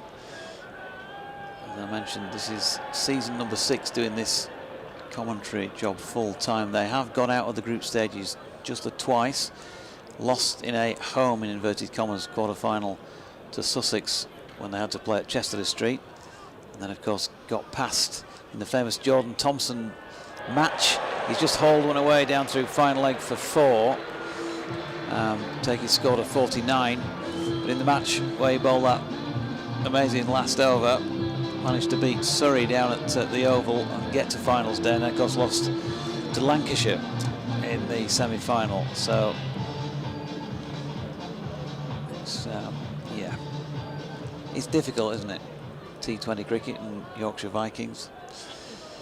180 for 6, and we said 180, or I did earlier in the piece, the sort of score you wanted to be looking for. If they could have kept them to that, then might have had a chance of winning this with 3 balls to go. Unfortunately, they need 30 more. Fletcher in. Thompson steps right across outside off stump, gets another wide full delivery and can only push it into the offside. He can celebrate a half century, and he's played very well. 29 deliveries, 3 fours and 4 sixes. So an excellent effort from him, and that is his first half century for Yorkshire in T20 cricket since he got to that mark in that final semi-final defeat by the Lancashire Lightning at Edgbaston a couple of years ago. Struck it well that day. He struck it well here as well, and credit to him for that. 2 Yorkshire half centurions, but they haven't had enough between the rest of them. 8 for Adam Lyth, 12 for Will Luxton, first ball Duckshan Masood, 15 George Hill, 22 Donovan Ferreira, and Don Bess. Can't really knock him. He's had a go since he got out there. He's not out on 7 and tried an horrible looking reverse pull there. Doesn't matter at this stage because they're way adrift, and yeah, he'll play better shots probably before the end of this innings, and there's only 1 ball left. Yeah, peculiar, but the game's done, isn't it?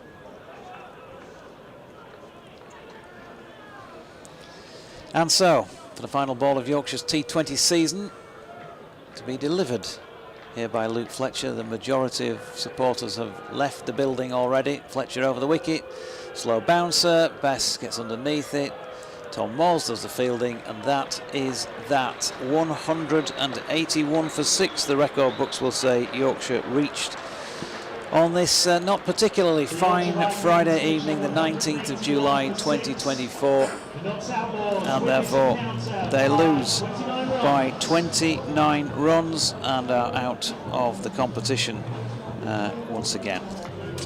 What can we say? Credit to Jordan Thompson, as I say, for his 50 from 29 deliveries. Don Bess not out on 7, but Yorkshire coming up short of Yorkshire. Yeah, very much so. I think Nottinghamshire played a very traditional game of cricket. They put the bad balls away.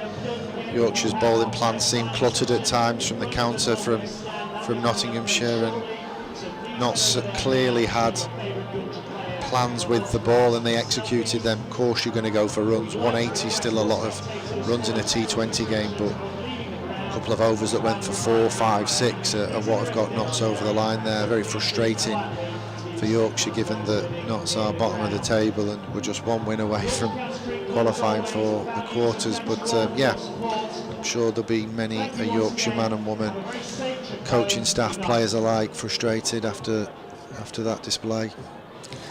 So that's it, done for the season. For the record, Faruqi 4 overs 1 for 32, Stone 4 overs 1 for 44, Fletcher 4 overs 2 for 36, James 3 overs for 30, Harrison bowled really well, 4 overs 2 for 19, and Patterson White 1 over for 14. 52 runs to James Wharton from 46 deliveries, and 50 unbeaten from 29 for Jordan Thompson, including 3 fours and 4 sixes. Well, they gave it the best shot, but unfortunately it wasn't good enough tonight, wasn't good enough again this season, and they will have to move on now and start thinking very quickly about 50 over cricket. Quite a lot of this side will of course be playing in that. 1 or 2 of them will be playing in the 100, But we start with that on Sunday, a warm-up game against Shropshire down at Wellington Cricket Club in Telford. I'll be there, although not on ball-by-ball commentary, but I will be posting some social media updates. So if you want to keep informed on what's going on there, then follow me on X, that's at Sporting Lives 1. And then we will be covering for real once again on the ball-by-ball front as usual throughout that 50-over competition. It's a competition that Yorkshire got to the quarter-finals of back in 2021 when they lost at Essex, and we've been expecting them to perform better than that in the last 2 seasons, and they haven't managed to get to the quarter-final stage again with largely the same squad. So hopefully they'll have learnt things from both this competition, what they've learnt in red ball cricket, and they can throw it all into the pot and try and produce it in white ball 50-over cricket in that 50-over competition then. So Surrey away in the middle of next week, Wednesday, I think I've got that right, and then away against Nottinghamshire as well at Mansfield a week on Sunday. They're the first 2 matches. There are 2 to come at York and 2 to come at Scarborough, as well as further away games at the back end of the comp. So I hope you'll join me and my commentary colleagues from around the BBC local radio service for that. James Carr, thanks very much, and yeah, thanks to you for joining us this evening. Sorry it's not been a better evening for Yorkshire cricket supporters. We'll say good night from Headingley. See you on Sunday from Wellington.